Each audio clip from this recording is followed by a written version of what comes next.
सारी टेक्निकलिटीज़ वगैरह एक तरफ रख देते हैं, तो एक आम फहम में भी समझ में आता है कि यार अब ये देखें, पीपल्स पार्टी और पीएमएलएन ने मिल के अगर 50% या 55% सीटें दे दी हैं, तो हम 100% रिजर्व सीट्स उनको क्यों दे दें? Not just in this day and age, but I think historically अगर आप 70-80 साल के आप जजमेंट्स देखें, his judgments would rank, in the top 5 judges Pakistan has ever had. In सब की भी चीखें निकलेंगी, and then eventually you will go to a complete one-man rule situation. That is where we are headed. अब ये सिर्फ फर्क उस पे different external और इंटरनल फैक्टर्स आएंगे कि वो दौर जो है, वो जो काला दौर है, स्याह रात है, वो 6 महीने की होती है, साल की होती है या 10 साल की होती है.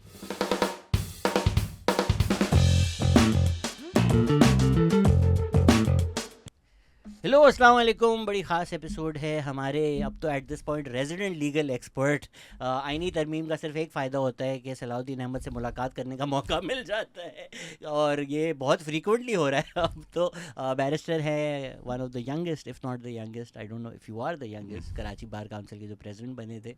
वर you the youngest? I think I was youngest. Salahuddin Ahmed हमारे साथ आ चुके हैं. कैसे हैं सर आप? बिल्कुल ठीक ठाक. Thank you for having me. आप भी तंग आ गए होंगे कि यार मुझे लगता था कि चलो 2-2 साल में मिलेंगे आईनी तरमीम डिस्कस करने, अब तो 2-2 महीने में मुलाकात हो रही है. नहीं, बड़ी अच्छी बात है. अपना हर 6-6 महीने बाद जब आईनी तरमीम होगी तो हमारी अहमियत बढ़ती है. ब्रेक डाउन बिल्कुल सिंपल. एक अच्छा चल पहले कुछ वो अलग है ना, एक तो फील्ड मार्शल वाला पर्सपेक्टिव है, सॉरी, इट्स ओके, और एक एफसीसी वाला पर्सपेक्टिव है. तो इन इफेक्ट सुप्रीम कोर्ट ख़त्म हो चुका है, एफसीसी बन चुका है, राइट?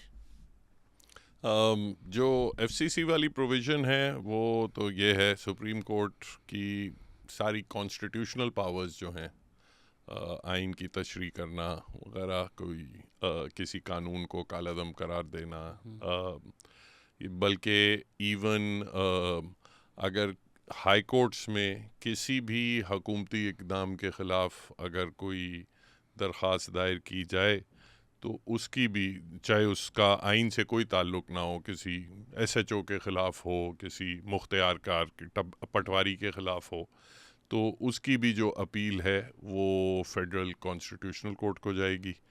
तो सुप्रीम कोर्ट की बहुत ही महदूद फिर जुरिस्डिक्शन रह जाती है. फेडरल जो वफाकी आइनी अदालत है उसमें पहले जजेस तो उनकी तो तैनाती हो गई है. उसमें वज़ीर आज़म की डिस्क्रेशन से हुई हैं तमाम अपॉइंटमेंट्स. कुछ उन्होंने सुप्रीम कोर्ट से सिलेक्ट किए हैं, एक यहाँ सिंध हाई कोर्ट से उन्होंने सिलेक्ट किया है, जो पहले यहाँ आइनी बेंचेस के सरबराह थे के आगा साहब. एक जो उन्होंने जो पहले गिलगित बल्तिस्तान के चीफ जज होते थे, आजकल वकील थे, उनको सिलेक्ट किया है. तो ये उन्होंने खैर अब एक वफाकी आइनी अदालत बना ली है. दूसरा उन्होंने ये किया है कि हाई कोर्ट के जजेस से तंग थे, क्योंकि इक्का दुक्का फिर भी थे 26वीं के बाद भी जो इधर उधर कोई ऑर्डर दे देते थे या बगावत करते थे, तो उनके लिए उन्होंने ये पावर निकाली है कि हम जब चाहे ट्रांसफ़र कर सकते हैं. और अगर आपने ट्रांसफ़र एक्सेप्ट नहीं किया तो फिर आपको आपके ख़िलाफ़ सुप्रीम जुडिशल काउंसिल में मिसकॉन्डक्ट की प्रोसीडिंग्स करेंगे. तो वहाँ उन्होंने हाई कोर्ट्स के भी स्क्रू टाइट कर दिए. So let's get it out of the way. We are both against the 27th Amendment. Judiciary दफन की जा रही है, जो बहुत बुरा है. एक इंडिपेंडेंट जुडिशरी होना बहुत अच्छा है. ट्वीट भी मेरा मिस इंटरप्रेट हो गया था. मैं ये नहीं कह रहा कि बहुत अच्छा किया या मैं डिफेंड कर रहा हूँ, बट अभी भी हम डिस्कस कर रहे थे, मैं आपकी स्पीच भी देख रहा था हैदराबाद हाई कोर्ट में. आप कह रहे हैं कि बाहर आओ, पर मुझे नहीं लगता कोई बाहर आएगा, बिकॉज़ जो जुडिशरी का रोल रहा है, आई थिंक होना ज़रूर चाहिए, आवाम के लिए बहुत ज़रूरी है. एक आम आदमी के लिए बहुत ज़रूरी है एक इंडिपेंडेंट जुडिशरी, बिकॉज अभी तो आपको लग रहा है कि कॉन्स्टिट्यूशनल मैटर्स हैं, बट आपके भी जब मैटर्स आएंगे वो मसला होगा। एंड आई थिंक असद के साथ जो आपका नुक्ता पेश होता, Asad raised a good point कि भाई जब आप कॉम्प्रोमाइज़ जजेस लाएंगे, तो अगर वो गवर्नमेंट के साथ कॉम्प्रोमाइज़ कर रहे हैं तो फिर वो रियल एस्टेट बिल्डर के साथ भी कॉम्प्रोमाइज़ करेंगे, फिर वो मर्डर केस में भी कॉम्प्रोमाइज़ करेंगे, तो it does hurt everyone. But how do we convince the person on the street, because he'll be like ठीक है। देखिए, जो जुडिशरी का जो रोल रहा है ना, मैं समझता हूँ कि उसको भी लोग और ख़ास तौर पे पॉलिटिशियंस उसको एक बड़ा सिंपलिस्टिकली पेंट करते रहते हैं।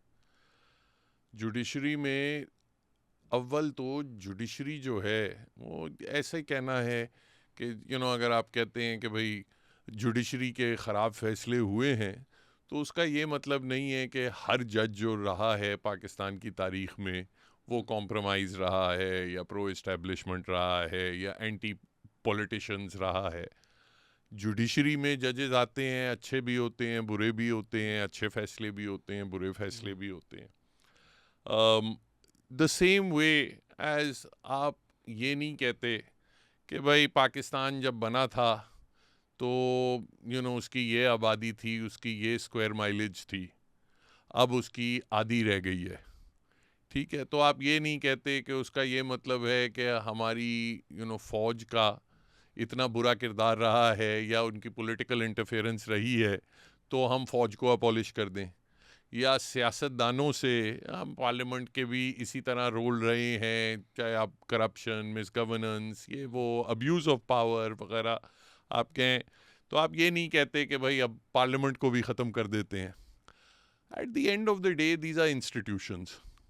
उन इंस्टीट्यूशंस में आपकी कोशिश ये होनी चाहिए कि आप उनमें इस्लाहात करें ताकि उसमें कोई बेहतरी आए, चाहे वो पार्लियामेंट हो, जुडिशरी हो, फौज हो, कोई भी एग्जीक्यूटिव हो, जो भी है। वो चीज़ जो है वो आप not only do you overlook that, आप ये करते हैं कि आप वक्तन फ़वक्तन, मैं ये पार्लियामेंट में भी देखता हूँ और ये मैं जुडिशरी में भी देखता हूँ कि जो जजेस या जो पॉलिटिशियंस कोशिश करते हैं कि थोड़ी इंडिपेंडेंस शो करें, आप उनके पीछे पड़ के उनको पर्ज कर देते हैं। पार्लियामेंटेरियंस में आप उनके ख़िलाफ़ मुकदमात, नैब शैब, ये वो वगैरह, एंटी स्टेट एक्टिविटीज़ वगैरह उठा के आप उनको बंद कर देते हैं। ठीक है, इवेंचुअली उनको भी अंदाज़ा हो जाता है कि यार ठीक है, ये ज़्यादा खुल के बोलना नहीं है, और उनसे ज़्यादा उनके जो सारे दोस्त यार होते हैं जो शायद उतने आउटस्पोकन नहीं हो मगर बीच में हो, उनको एक बड़ा लाउड एंड क्लियर मैसेज चला जाता है कि यार अगर इंडिपेंडेंटली बोलोगे तो तुम्हारा हाल वही होगा, तो बेहतर है जो पावर्स दैट बी के साथ आप चलते रहो। वही चीज़ आप जजेस के साथ करते हैं, एंड अक्सर पॉलिटिकल पार्टीज़ की कोऑपरेशन के साथ करते हैं। भाई अपना अब अक्सर लोग ये पॉलिटिशियंस विल साइड जजेस लाइक सफदर शाह डिसेंट की थी भुट्टो के केस में। सफदर शाह के साथ यही हाल हुआ था, उसे पाकिस्तान से भागना पड़ा था, ठीक है, ज़िया के दौर में। अपना दुराब पटेल का नाम लेते हैं, दुराब पटेल को भी नौकरी से बाहर कर दिया था पीसीओ ला के। फ़खरुद्दीन इब्राहीम का नाम लेते हैं। अपना फिर जब पीसीओ में जब मुशर्रफ साहब पीसीओ लाए तब एक पर्ज हुआ, वजूद्दीन साहब, मामून काजी, ये सब लोग अपना इनको बाहर कर दिया। अपना 2007 में जब एक पर्ज आया वही हुआ। तो और आज के दौर में मैं समझता हूँ कि भाई अगर मंसूर अली शाह को अगर एज एन एग्जांपल लें तो उनका जुर्म क्या है, ठीक है। अपना बात होती है कि साकिब निसार ने ये बड़े बुरे काम किए और उसने ये वज़ीर आज़म के ख़िलाफ़ अपना साजिश की, ये वो आसिफ सईद खोसा ने इलेक्टेड प्राइम मिनिस्टर को निकाला। तो क्या मंसूर अली शाह ने साकिब निसार का साथ दिया था? He was one of the dissenting जजेस, ठीक है, साकिब निसार साहब उनको as chief justice Lahore high court देखना नहीं चाहते थे, उनको हटा दिया वहाँ से, ऊपर सुप्रीम कोर्ट में ले आए कि ये लाहौर हाई कोर्ट में मेरी मर्ज़ी के साथ काम नहीं कर रहे। जब उनको बेंचेस में भी बिठाया तो उन्होंने डिसेंट किया उनके साथ। अब जब एक हम ख्याल बेंचेस के खिलाफ एक नैरेटिव बनाया जाता है, और we had discussions about that, मैं भी हम ख्याल बेंचेस के सख्त खिलाफ था, उनके बारे में बहुत बातें की थी हमने उमर अता बंदेयाल की। उन बेंचेस में भी रेजिस्ट जो किया था, Mansoor Ali Shah was one of those who resisted against that. अब मसला ये था कि जब वो वाला दौर ख़त्म हुआ तो शायद एक्सपेक्टेशन ये थी कि Mansoor Ali Shah will be a pro PMLN जज, विच ही वाज नॉट। ठीक है, उन्होंने कहा भाई ये तो मुझे भी अजीब लगता है। आई मीन रिजर्व सीट्स का अगर आप सारी टेक्निकलिटीज़ वगैरह एक तरफ रख देते हैं तो एक आम फहम में भी समझ में आता है कि यार अब ये देखें, पीपल्स पार्टी और PMLN ने मिल के अगर 50% या 55% सीटें दे दी हैं तो हम 100% रिजर्व सीट्स उनको क्यों दे दें? ये तो अवाम का मैंडेट नहीं है। अब that is exactly what the reversal of the reserve seats judgment has done, कि आपने जिस पार्टी ने इलेक्शन में लेट्स से 55, और इसको छोड़ दें कि फॉर्म 47 और ये वो, मगर even as per declared results 55% vote मिले थे, मगर 100% रिजर्व सीट्स मिल जाएंगी। तो it is something that strikes at the conscience of anyone. अब ये जब आप एक्सपेक्ट करते हैं कि आप हर मर्तबा आप जो भी इंडिपेंडेंट सोच रखने वाले जजेस को आप टारगेट करके आप इंस्टीट्यूशन से हाउंड आउट कर देंगे, ठीक है। अब नीचे अब इस्लामाबाद हाई कोर्ट में फॉर एग्जांपल ये बाबर सत्तार वाले जो हैं, आपको भी पता है कि ही यूज्ड टू बी, जब वो जज नहीं बने थे और वो फैज़ हमीद का दौर चल रहा था वगैरह, कितनी PMLN वाले कहते थे कि ये इससे बेहतर तो PPP वाले के इससे बेहतर तो कोई लीगल एनालिस्ट हो ही नहीं सकता। जब जज बनने की इनकी बारी आई तो उस पे directly prime minister was against it, ठीक है। इमरान खान साहब खिलाफ थे कि ये बोलता बहुत है। उसमें जो प्रो गवर्नमेंट उस वक्त जजेस थे, या जिनको अब कहते हैं प्रो फैज़ हमीद जजेस थे, ठीक है, वो उन सब ने इनकी मुखालफत की, बड़ी मुश्किलों से इनकी एलिवेशन हुई, ठीक है। मगर अब आपको, क्योंकि वो अभी भी इंडिपेंडेंटली फैसले करना चाहते हैं, अभी भी वो कहते हैं कि भाई पहले अगर ISI की इन्वॉल्वमेंट ख़राब थी जुडिशरी में तो आज भी ठीक नहीं है, तो आप कहते हैं कि यार ऐसे जजेस को फारिग कर दो। जब आप सारे इंडिपेंडेंट लोगों को आप सिस्टमेटिकली फारिग करते रहेंगे according to the needs of the day, तो इदारा इंडिपेंडेंट तो नहीं हो सकता ना। फिर तो हर जज सोचेगा कि यार ठीक है, जो हुकूमत वक्त है, जो उस वक्त की इस्टेब्लिशमेंट है, आज अगर फैज़ हमीद पावर में है तो उसके साथ चलो, आज अगर आसिम मुनीर आ गया है पावर में तो उसके साथ चलो। तो फिर तो कोई आप इदारे को इंडिपेंडेंट नहीं कर सकते। बट ये आर्ग्यूमेंट जो है, जो एब्स्ट्रैक्ट में आर्ग्यूमेंट बिल्कुल ठीक है आपकी, एक आर्ग्यूमेंट की जाती है कि भाई एक ही तो इदारा स्ट्रांग है क्योंकि वो इदारा और इदारे बनने नहीं देता। जब आप इदारे बनने देंगे, उनको इंडिपेंडेंट छोड़ेंगे, ज़ाहिरी बात है उनकी शुरू की परफॉर्मेंस बुरी होगी, फिर बेहतर होगी, फिर बेहतर होगी, फिर बेहतर होगी। पर आपका जो शुरू था, प्रेमिस था, I do disagree with that when you say that nobody says everybody is bad, but they do. अगर तो मैं बोलूँ, आज हम लोग आके बोलते हैं पार्लियामेंट ने जुडिशरी के साथ गलत किया, कोई पॉलिटिशियन अगर आपको आकर ये बोले कि आप पार्लियामेंट कह रहे हैं बट इसी पार्लियामेंट में ये MNA हैं जो हमेशा सच के साथ खड़े हुए हैं, आज भी सच बिल्कुल खड़े हुए हैं, बट व्हेन यू से the parliament you don't mean every single individual. So the fact that certain individuals in the judiciary historically have been right and have stood by their principles and have suffered does not mean that as a whole judiciary का track record जो है वो बहुत बुरा रहा है। इसी तरह अभी इंडिपेंडेंस ऑफ पार्लियामेंट बहुत ज़रूरी है, मैंने बहुत उसकी बात की है। अभी जो खिचड़ी चल रही है, अभी हम ऑफलाइन भी डिस्कस कर रहे थे, अगर तो पार्लियामेंट डिज़ोल्व हो जाती है और शहबाज शरीफ और जरदारी और बिलावल भुट्टो सड़कों पे आते हैं, बोलते हैं हमें निकाल दिया गया, हमारा साथ दो, आवाम क्या बोलेगी?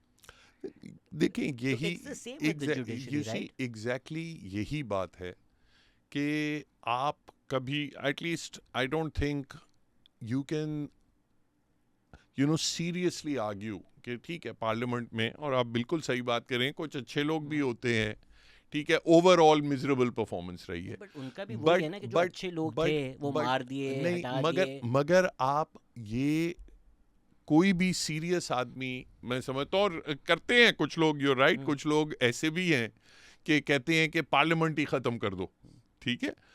I don't think that's a serious solution, because अगर आप यही मयार रखते हैं कि भाई अगर पार्लियामेंट जो है उसकी परफॉर्मेंस, लोग कहते हैं जुडिशरी की परफॉर्मेंस 135 है दुनिया में, तो मैं कहता हूँ भाई अच्छा चलें आप बता दें आपकी पार्लियामेंट की परफॉर्मेंस जो है वो टॉप 10 में है, नहीं है, तो चलें पार्लियामेंट भी ख़त्म कर देते हैं। What is the alternative?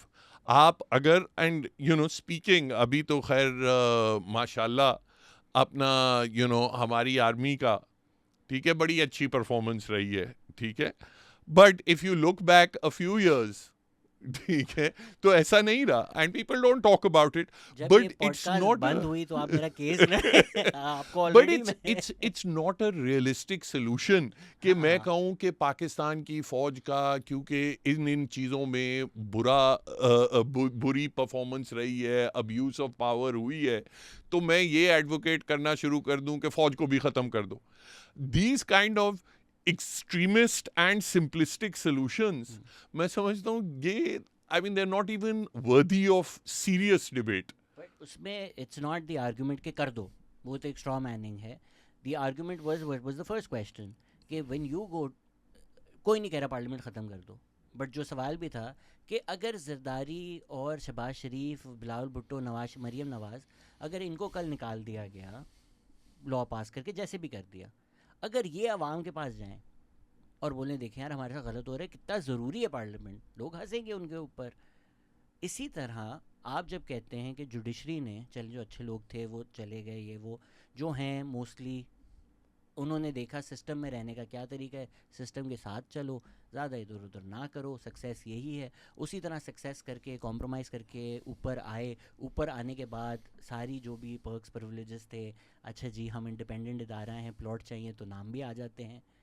फिर वही लोग अगर आकर बोलें जी हमारी independence in abstract, I want an independent parliament, I want an independent judiciary, but मुझे शहबाज शरीफ सड़क पे आने का बोलें या मुझे आज जुडिशरी सड़क पे आने का बोलें, मैं जाके सड़क पे इन लोगों के लिए प्रोटेस्ट नहीं करूँगा। ये देखें, इसमें दो चीज़ें हैं। ये बात सही है कि लोग कभी कभार जज्बाती होके ये कह देंगे कि भाई हाँ जी आप ये तो सारे चोर हैं, अच्छा हुआ पार्लियामेंट डिसॉल्व हो गई, ठीक है। The realization but invariably comes, और हुई है कई बार, कि ये सारे पॉलिटिशियंस करप्ट हैं, हमने ख़त्म कर दी पार्लियामेंट, ठीक है। 2 4 8 सालों के बाद लोगों को एहसास होता है कि नहीं यार, ये पार्लियामेंट के बगैर इस मुल्क को चलाना, किसी एक आदमी की मर्जी पे मुल्क को चलाना is not a better solution. वही चीज मैं समझता हूँ जुडिशरी में, हो सकता है 4 6 महीने में रियलाइजेशन आए, हो सकता है 4 6 साल लगे, मगर वही रियलाइजेशन जरूर आएगी, और इन सियासतदानों को भी आएगी, पब्लिक को भी आएगी, कि यार to abolish a judiciary whose performance has been lackluster, ठीक है, and often compromised, to replace it with a hand-picked, completely compromised judiciary, that is not the best solution. तो उस पे रियलाइजेशन जब आती है, देन लोग कहते हैं अच्छा चलो हम ये 8वीं तरमीम ख़त्म करके 17वीं लेके आ रहे हैं, 17वीं ख़त्म करके 18वीं लेके आ रहे हैं, and that is something that will invariably happen with this also. But ये भी दे बाइनरी थोड़ी फॉल्स नहीं है कि व्हेन यू से कि आप हम जुडिशरी अबॉलिश करके हैंड पिक करें, पहले जो आप बंद कमरों में हैंड पिक करते थे अब आप सामने हैंड पिक कर रहे हैं। पहले जुडिशल कमीशन, चलें पहला तो प्राइम मिनिस्टर कर रहे हैं ना, उसको छोड़ दें, उस पर फिर एक अलग हो जाएगा कि अभी तो आपने डायरेक्टली कर दिया।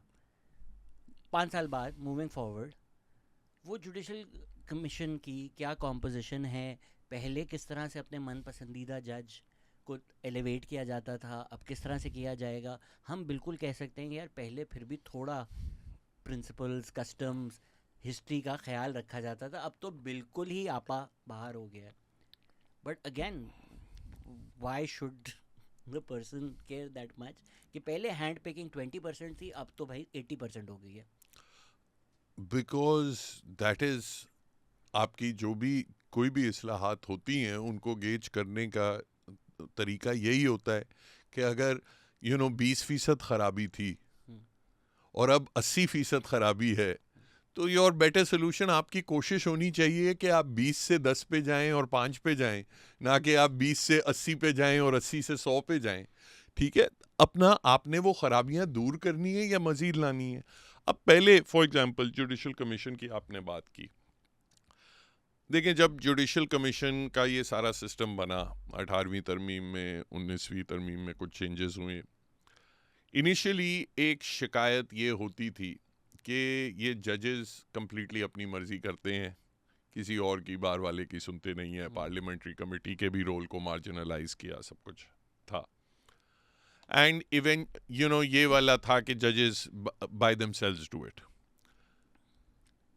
जब वो ग्रो किया इदारा, 5-7 साल लगे उसमें, क्योंकि पहले एक इफ्तिखार चौधरी साहब की लार्जर देन लाइफ थी, वो सारे जजेस को अपने साथ मिला के, वो उसके वेरियस हिस्टोरिकल मूवमेंट की वजह से ये वो उसके रीजंस थे, उनकी खुद भी एक पर्सनल वो थी। मगर eventually when after he left, और फिर आप जुडिशल कमीशन का देखें तो यू विल ऑफन फाइंड कि जुडिशल कमीशन में जजेस में इख्तलाफ हुए हैं, सख्त इख्तलाफ हुए हैं। चीफ जस्टिस ऑफ पाकिस्तान की जो सिलेक्शंस हुई हैं वो जुडिशल कमीशन ने टर्न डाउन की हैं। जजेस हैव सेड नहीं, इसमें जो अटॉर्नी जनरल साहब बात कर रहे हैं वो सही कर रहे हैं। तो वो डिबेट एंड डिसेंशन शुरू हो गई जुडिशल कमीशन से खुद ही। उमर अता बंदयाल साहब के दौर में अपना ये डिबेट छिड़ गई कि भाई आप कोई क्राइटेरिया सेट करें जजेस की सिलेक्शन का, सुप्रीम कोर्ट में, हाई कोर्ट में हम कोई रूल्स फ्रेम करें, और वो बंदयाल साहब ने रेजिस्ट की चीज़ें, ठीक है। But that debate and डिसेंशन started के एंड कुछ रूल्स बने, दे वर नॉट सफिशेंट, मगर वो प्रोसेस बिल्ड हो रहा था। अब आपने उस प्रोसेस को बेसिकली अपना कहा कि नहीं, हमने मज़ीद बेहतरी की तरफ नहीं जाना। अब जिस तरह पहले चीफ जस्टिस मर्जी करते थे, अब वजीर आजम साहब मर्जी कर लें।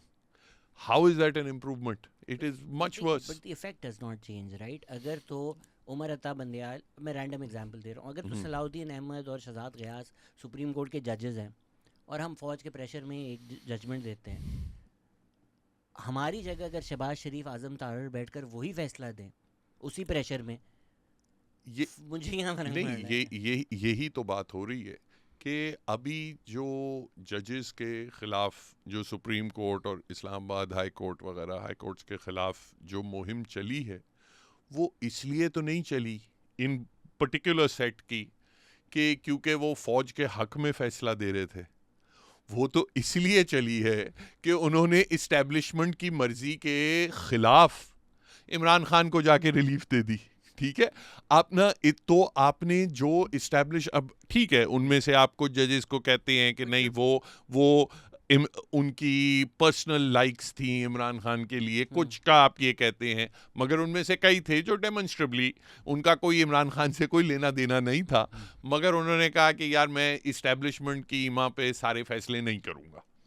तो आपने टारगेट तो इसलिए किया है, टारगेट आपने उनके वो कोलैबोरेशन के क्राइम्स के लिए नहीं किया, आपने उनको टारगेट किया है for the crime of confrontation. तो जब आप उस चीज के लिए उन्हें टारगेट करेंगे तो फिर अपना रिजल्ट्स ऑब्वियसली यही होंगे फ्यूचर में। Going back to, will come back to the politicization, but in terms of अभी जो रेजिस्टेंस वाले हैं वो तो एक्सेप्शंस हैं।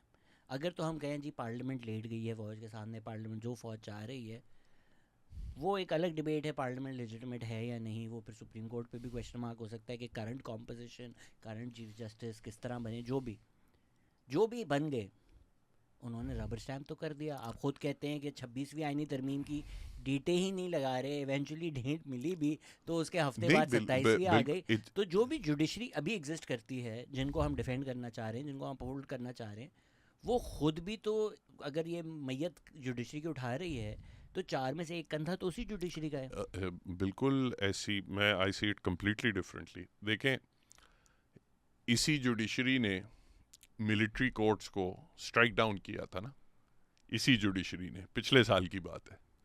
26वीं तरमीम आई इसलिए थी, अच्छा, और इसी जुडिशरी ने अपना कहा कि बहरहाल रिजर्व सीट्स जो हैं, हम 55% वोट लेने वालों को 100% रिजर्व सीट्स नहीं दे सकते। इसी जुडिशरी ने फैसला दिया था। उसको ओवरटर्न करने के लिए 26वीं तरमीम लाई गई, और 26वीं तरमीम के बाद जो फिर हैंड सिलेक्टेड आईनी बेंच के जजेस थे, उनसे उन्होंने दोनों फैसले रिवर्स करवाए। तो ये कहना कि नहीं, पहले भी जुडिशरी रबर स्टैंप कर रही थी, अब भी रबर स्टैंप कर रही थी, जुडिशरी ने पिछले साल रबर स्टैंप नहीं किया, जिसकी वजह से 26वीं और 27वीं लाई गई। बट 26वीं के खिलाफ फिर कुछ हुआ भी नहीं सुप्रीम कोर्ट में, राइट? डेट तक नहीं मिली आपको। बिल्कुल बिल्कुल बिल्कुल नहीं मिली, क्योंकि जब 26वीं आई तो उसमें माजरत के साथ चीफ जस्टिस साहब और जो आईनी बेंच के जो मेंबरान थे, जो गवर्नमेंट ने सिलेक्ट किए थे इस इफेक्टिवली, वो जो थे वो मिल गए, ठीक है। And that is the problem with the 26वीं एंड द 27वीं, कि जब आप सिस्टमैटिकली टारगेट मार्जिनलाइज करेंगे ऐसे जजेस को जो इंडिपेंडेंट स्टांस लेने के लिए तैयार हैं, और आप प्रो गवर्नमेंट और प्रो इस्टेब्लिशमेंट जजेस को प्रमोट भी करेंगे, उनके लिए नई अदालतें भी बनाएंगे, तो फिर मामला तो उसी तरफ जाएंगे ना। पोलिटिसाइजेशन में आने से पहले अगर हम और पीछे चले जाएं, इफ्तिखार चौधरी का आपने जिक्र किया, against the 27th amendment. I know miss interpret होके वो लगेगा कि मैं अपोलॉजिस्ट बना हुआ हूँ। So for the record, PPP-PMLN rigged election से आई थी। पाकिस्तान का बेसिक मसला फ़ौज की इंटरफेरेंस है। मसला ये है कि वो कॉम्प्रोमाइज़ करवा के ये चीज़ करते हैं। Now that being said, disclaimer aside, मैं भी, जो ये आर्टिकल 184 आया है, हमने भी सुओ मोटो पावर्स की बात की है। क्या एक नैरो सुओ मोटो विंडो होनी चाहिए? बिल्कुल होनी चाहिए। पर जो आपने किया, अब मैं अगर आपको बोलूँ यार आज आपको कॉफ़ी चाहिए, मैं कॉफ़ी आपको मंगवा देता हूँ, अब आप कल आ जाएं, कल कराची बार काउंसिल को बोले कि जिसने कॉफ़ी पीनी है शहजाद पिलाएगा। एक दिन तो आएगा, I'm like, मैं सलाउद्दीन को भी नहीं कॉफ़ी पिला रहा, तो जिसने तो एक्सप्लॉइट। तो जो जुडिशल एक्टिविज्म उस पर हुआ, I don't blame the parliament for turning around then being like फिर ना ही रखें आप ये पावर कम्प्लीटली। देखिए, मैं जो सुओ मोटो की पावर है ना, मैं उसके खिलाफ हूँ, and over lived experience. 90s में सुओ मोटो हुआ और बहुत सेलिब्रेट किया जाता था। People like, Asma Jahangir and all these people used to applaud that. सबसे पहले ये ब्रिक इन वर्कर्स और ये वो भट्टा मजदूरों का जो मामला था, भट्टा मजदूरों का, उनका टेकअप किया, एनवायरमेंटल इश्यूज टेकअप किए, तो इसलिए उस दौर के जो प्रोग्रेसिव लोग थे वो बहुत वेलकम करते थे सुओ मोटो। फिर सुओ मोटो की अब्यूज़ शुरू हो गई from 2005 onwards, right up to I think Gulzar साहब का जो दौर था, ठीक है। और उसके बाद माई व्यूज़ ऑल्सो चेंज्ड। इनिशियली मैं समझता था सुओ मोटो एक used well is effective tool, कि आप डायरेक्टली जाके आप ऐसे लोगों को जो अदालत तक जिनकी रसाई नहीं है, आप उनको डायरेक्टली जाके रिलीफ दे सकें। But after seeing all the abuses, I think suo motu ख़त्म करना कोई इसमें कोई गलत बात नहीं है। और चाहे वो सुप्रीम कोर्ट हो, अगर सिर्फ ये तरमीम की जाती कि हम सुप्रीम कोर्ट से सुओ मोटो के इख्तियारात जो हैं वो ले रहे हैं, आई वुड हैव सेड ठीक है, बिल्कुल सही है, कोई मसले की बात नहीं है, बिल्कुल लें। बेंचेस फॉर्मेशन की जो शिकायत होती थी कि चीफ जस्टिस अपनी मर्जी से बेंचेस बना के केसेस के आउटकम्स मैनिपुलेट कर लेते हैं, वो इख्तियारात आपने ले लिए, मैं तो कहता हूँ सही लिए, ठीक है। चीफ जस्टिस अपनी इंडिविजुअल डिस्क्रेशन एक्सरसाइज करके, उनके पास ये पावर नहीं होनी चाहिए कि वो केस का आउटकम ही चेंज कर दें। अब इस वफाकी आईनी अदालत में आपने वही इख्तियारात दोबारा से चीफ जस्टिस ऑफ अमीनुद्दीन साहब को दे दिए, ठीक है। तो दैट जस्ट शोज कि आपकी कोई principled position on abuse of power नहीं थी। आपकी पोजीशन सिर्फ ये थी कि अब्यूज ऑफ पावर हमारा बंदा करे। इसमें जो हम फ़ौज का भी जिक्र कर रहे थे, ज़ाहिरी बात है फ़ौज करवा रही है, बट पीएमएल एंड पीपीपी के जो पर्सनल एक्सपीरियंसेस भी हैं, आई डू थिंक प्रिंसिपली वो एक अलग बात है, but based on their past experiences वो भी चाहते हैं ये दिल से हो जाए, बिकॉज जितना वो स्कार हुए हैं फ्रॉम द जुडिशरी, जब जब पार्लियामेंट डिज़ोल्व हुई है, जुडिशरी फ़ौज के साथ खड़ी हुई है, मार्शल लॉज को डिफेंड किया है, प्रमोट किया है। बच्चों को लगता है कि मुनीर डॉक्ट्रिन अब आ रही है, मुनीर डॉक्ट्रिन तो 1960s की मसला है पाकिस्तान का।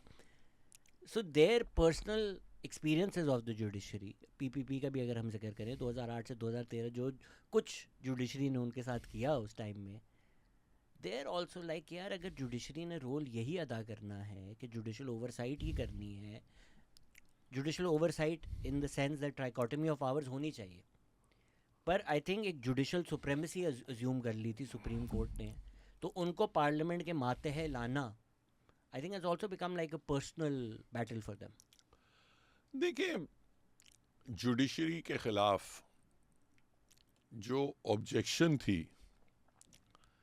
जो ये सियासतदान अक्सर देते हैं कि वो ये है कि जुडिशरी जो थी वो अक्सर इस्टेब्लिशमेंट की आलेकार बन जाती थी, जो कि फैक्ट है। फेयर इनफ, बिल्कुल। और सलूशन वो ये देते हैं कि हम खुद फौज के आलाकार बन जाते हैं ताकि जुडिशरी की कोई ज़रूरत ना बने। अच्छा, अब जो इंटरेस्टिंग चीज़ है कि जो वो जुडिशरी उन्होंने जो नया मॉडल बनाया है, ठीक है, वो तो ऐसा मॉडल बनाया है जो फौज का या इस्टेब्लिशमेंट का आलाकार भी नहीं, वो हिस्सा बना दिया है, ठीक है। तो मुझे समझ नहीं आता कि how is that a solution. अगर आपको, मुझे तो इनफैक्ट उनका जो कॉन्डक्ट है वो ये लगता है कि जिस तरह वो एक बुली होता है, वो गली में जाता है तो उसकी वहाँ सड़क के पे लड़के जो हैं पिटाई कर देते हैं, तो वो गुस्से में आता है और घर जाके अपनी बेगम की पिटाई कर देता है कि कम से कम यहाँ तो मेरा जोर चलता है। तो I mean that is the conduct अपना। अगर आपको जेन्युइन प्रॉब्लम आपकी ये थी कि आप जुडिशरी जो है अक्सर वो फौज के साथ कॉम्प्रोमाइज हो जाती है, तो आप जुडिशरी को ज़्यादा मजबूत करते, ना कि उसको मज़ीद कमज़ोर और उनके हाथ में देने की बात करते। बहुत ही ब्रेन रॉट कंटेंट होगा, आपने तो नहीं देखा होगा।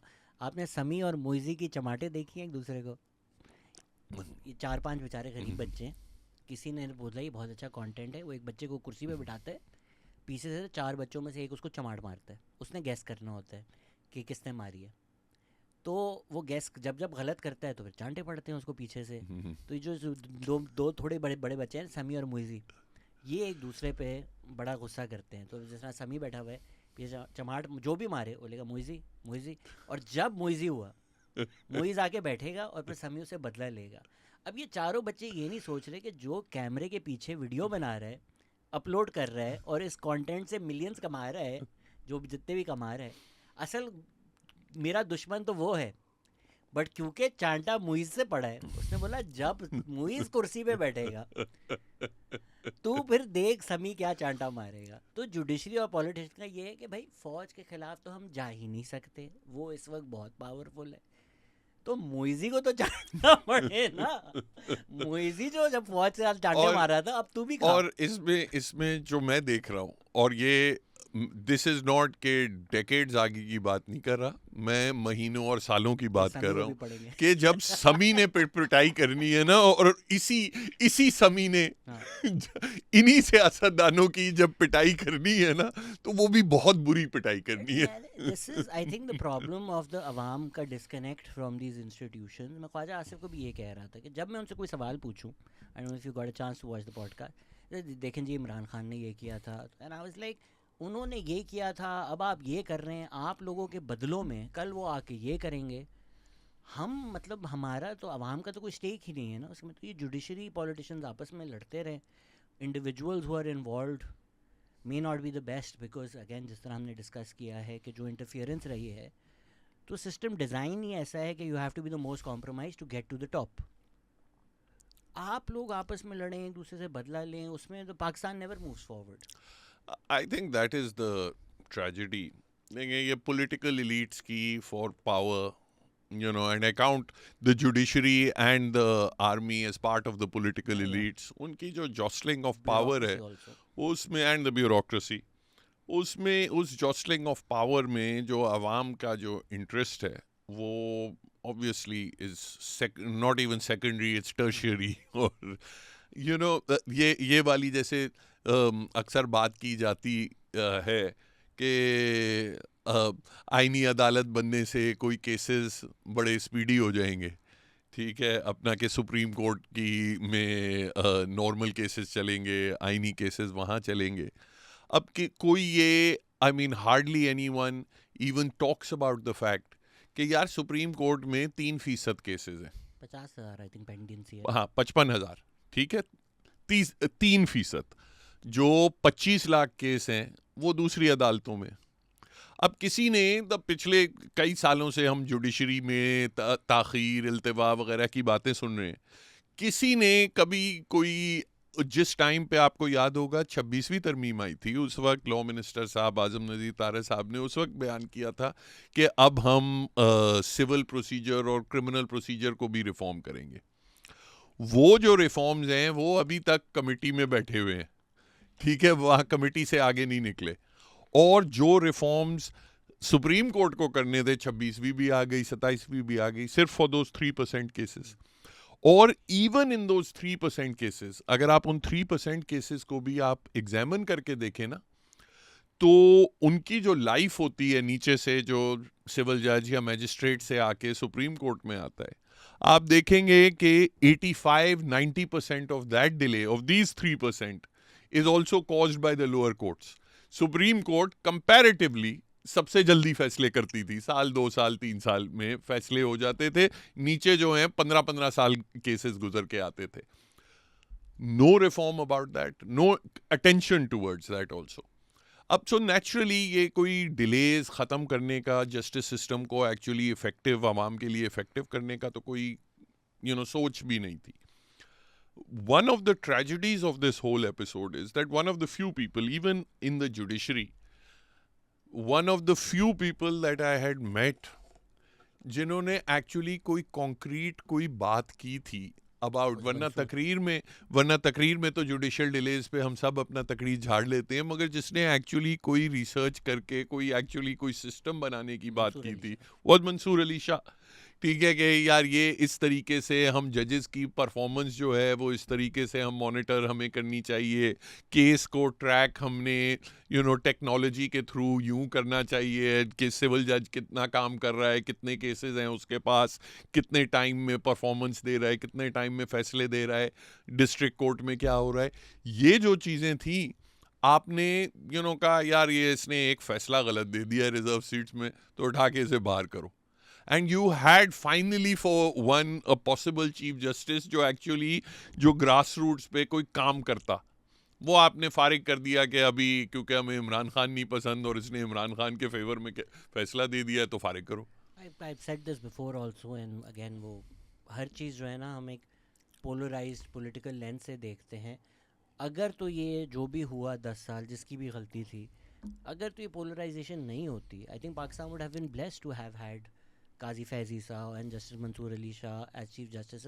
आप उनके ओपिनियन से डिसएग्री करें, कोई ये तो नहीं बोल सकता कि कैपेबिलिटी एज जूरिस्ट दोनों बुरे हैं। मतलब probably 2 of the best we've had, apart from जी प्रिंसिपली कॉम्प्रोमाइज़ किया, ये किया, गलत फैसले दिए, गलत वजह से दिए, पॉलिटिक्स, वो चीज़ें साइड पे अगर रखें, purely as jurist I think Pakistan would have done well to have had both of them as chief justice. यार देखें, as far as Qazi Saab is concerned, I think Qazi Saab allowed his emotions to get better of him. Fair. और उन्होंने 2-3 फिर जो फैसले किए as chief justice, एक वो बल्ले वाला, फिर जो उनका रिजर्व सीट्स पे जो उनका स्टांस था, फिर जिस ईगरनेस के साथ उन्होंने प्रैक्टिस एंड प्रोसीजर, जो खुद उन इतने वो उसके बड़े एक्टिव एडवोकेट थे कि भाई चीफ जस्टिस को मास्टर ऑफ रोस्टर नहीं होना चाहिए, ये कॉलोनियल कॉन्सेप्ट है, जब हुकूमत ने उनको अमेंडमेंट के थ्रू दोबारा मास्टर बना दिया तो कैसे उन्होंने लपक के वो एक्सेप्ट किया। मैं समझता हूँ कि वो अपनी जो ज़ाती उनकी रंजिशें थीं against Imran Khan government and Faiz Hameed etcetera, वो ही allowed that to completely subsume his judicial mind, I agree. क्योंकि वरना जो काजी साहब के पहले 2-3 महीने के जो फैसले थे after becoming chief justice, he was well on his way to becoming, leaving a legacy as one of Pakistan's best chief justices. मगर जो फिर अगले 8 महीनों में जो उन्होंने किया, I think he has now established his reputation as one of the worst. So that is something, that judges should think about. मैं यही कह रहा हूँ कि अगर तो ये सब नहीं होता, नॉर्मल उसमें चल रहा होता, काजी फैज़ ईसा, मेरी शुरू से यही राय रही है कि आप जितने पर्सनली इन्वॉल्व थे, आपको बैठना ही नहीं चाहिए था, because it's not possible, right? मेरी तो शादी नहीं हुई, बट हुई होती, अगर मुझे और मेरी बीवी को कोर्ट्स में ड्रैग किया होता, द आइडिया कि I can sit impartially as a जज in something that affects the person who did that to my family, वो पॉसिबल ही नहीं है। तो ये जो एक हमारे जजेस को भी सोचना चाहिए, जो इफ्तिखार चौधरी वाली लॉजिक है कि मैं इतना अच्छा हूँ कि मैं अपने बेटे के केस में भी नहीं हो सकते, थोड़ा जजेस का मैंने ईगो कम होना मैंने तो चाहिए। आई रिकॉल मतीउल्लाह जान साहब के साथ एक इंटरव्यू किया था राइट आफ्टर काजी साहब का जब केस ख़त्म हुआ, तो उन्होंने मुझसे डायरेक्ट सवाल पूछा जिसमें उन्होंने कहा कि डू यू थिंक अब काजी साहब को इमरान खान के ख़िलाफ़ मुकदमे सुनने चाहिए।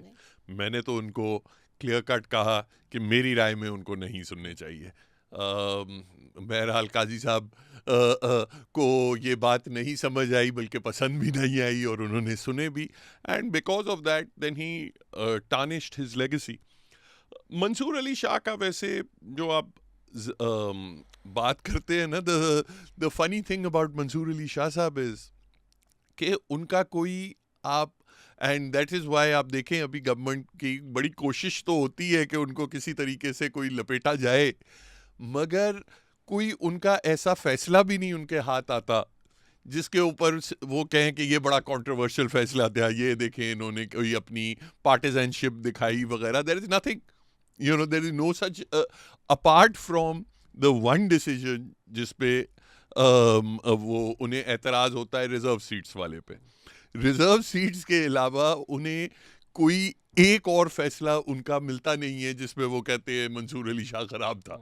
ठीक है, तो to end in terms of pure legal competence, ठीक है, I think he was not just in this day and age, but I think historically अगर आप 70-80 साल के आप जजमेंट्स देखें, his judgments would rank, in the top 5 judges Pakistan has ever had.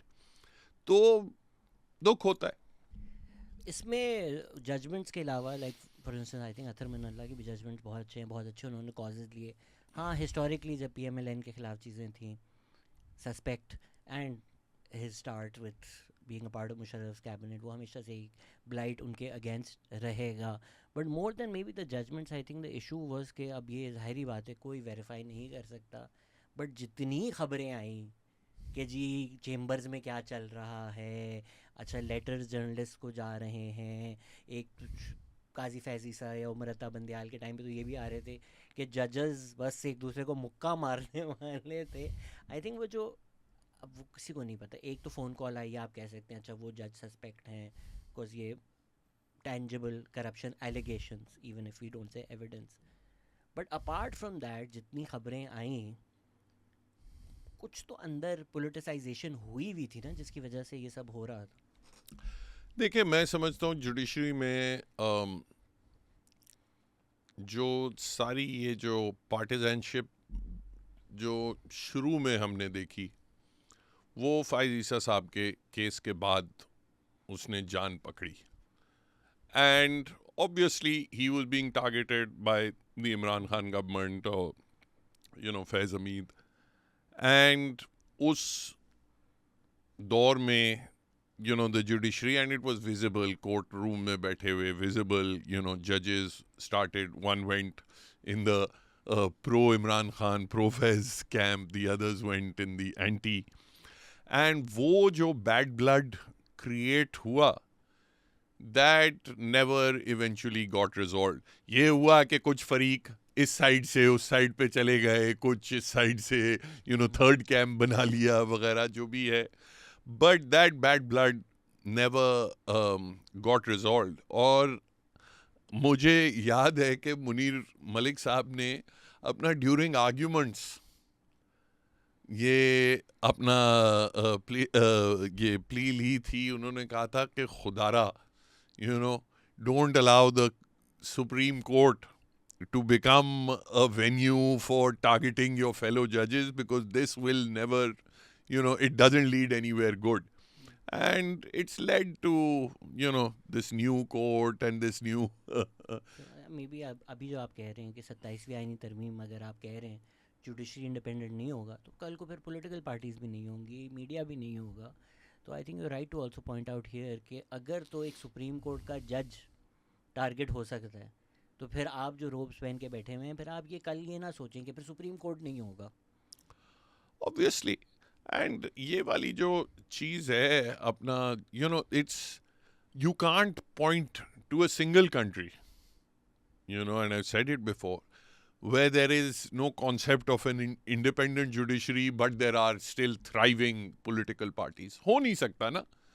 ये civil liberties exist करने के लिए, जमहूरियत एग्जिस्ट करने के लिए एक जुडिशरी, एक चाहे फुली इंडिपेंडेंट ना हो, एक पार्शियली इंडिपेंडेंट जुडिशरी ज़रूरी है ना. आप उसके बगैर आप सिविल लिबर्टीज एंजॉय नहीं कर सकते. और वो ख़त्म होंगी और ख़त्म होती जा रही हैं और मज़ीद ख़त्म होंगी. फिर ये जो हमारी सियासी जमातें हैं, इनकी चीखें नहीं. जोक आ रहा है, कर सकते प्लीज. तो आप कह रहे हैं ये सब गलती Imran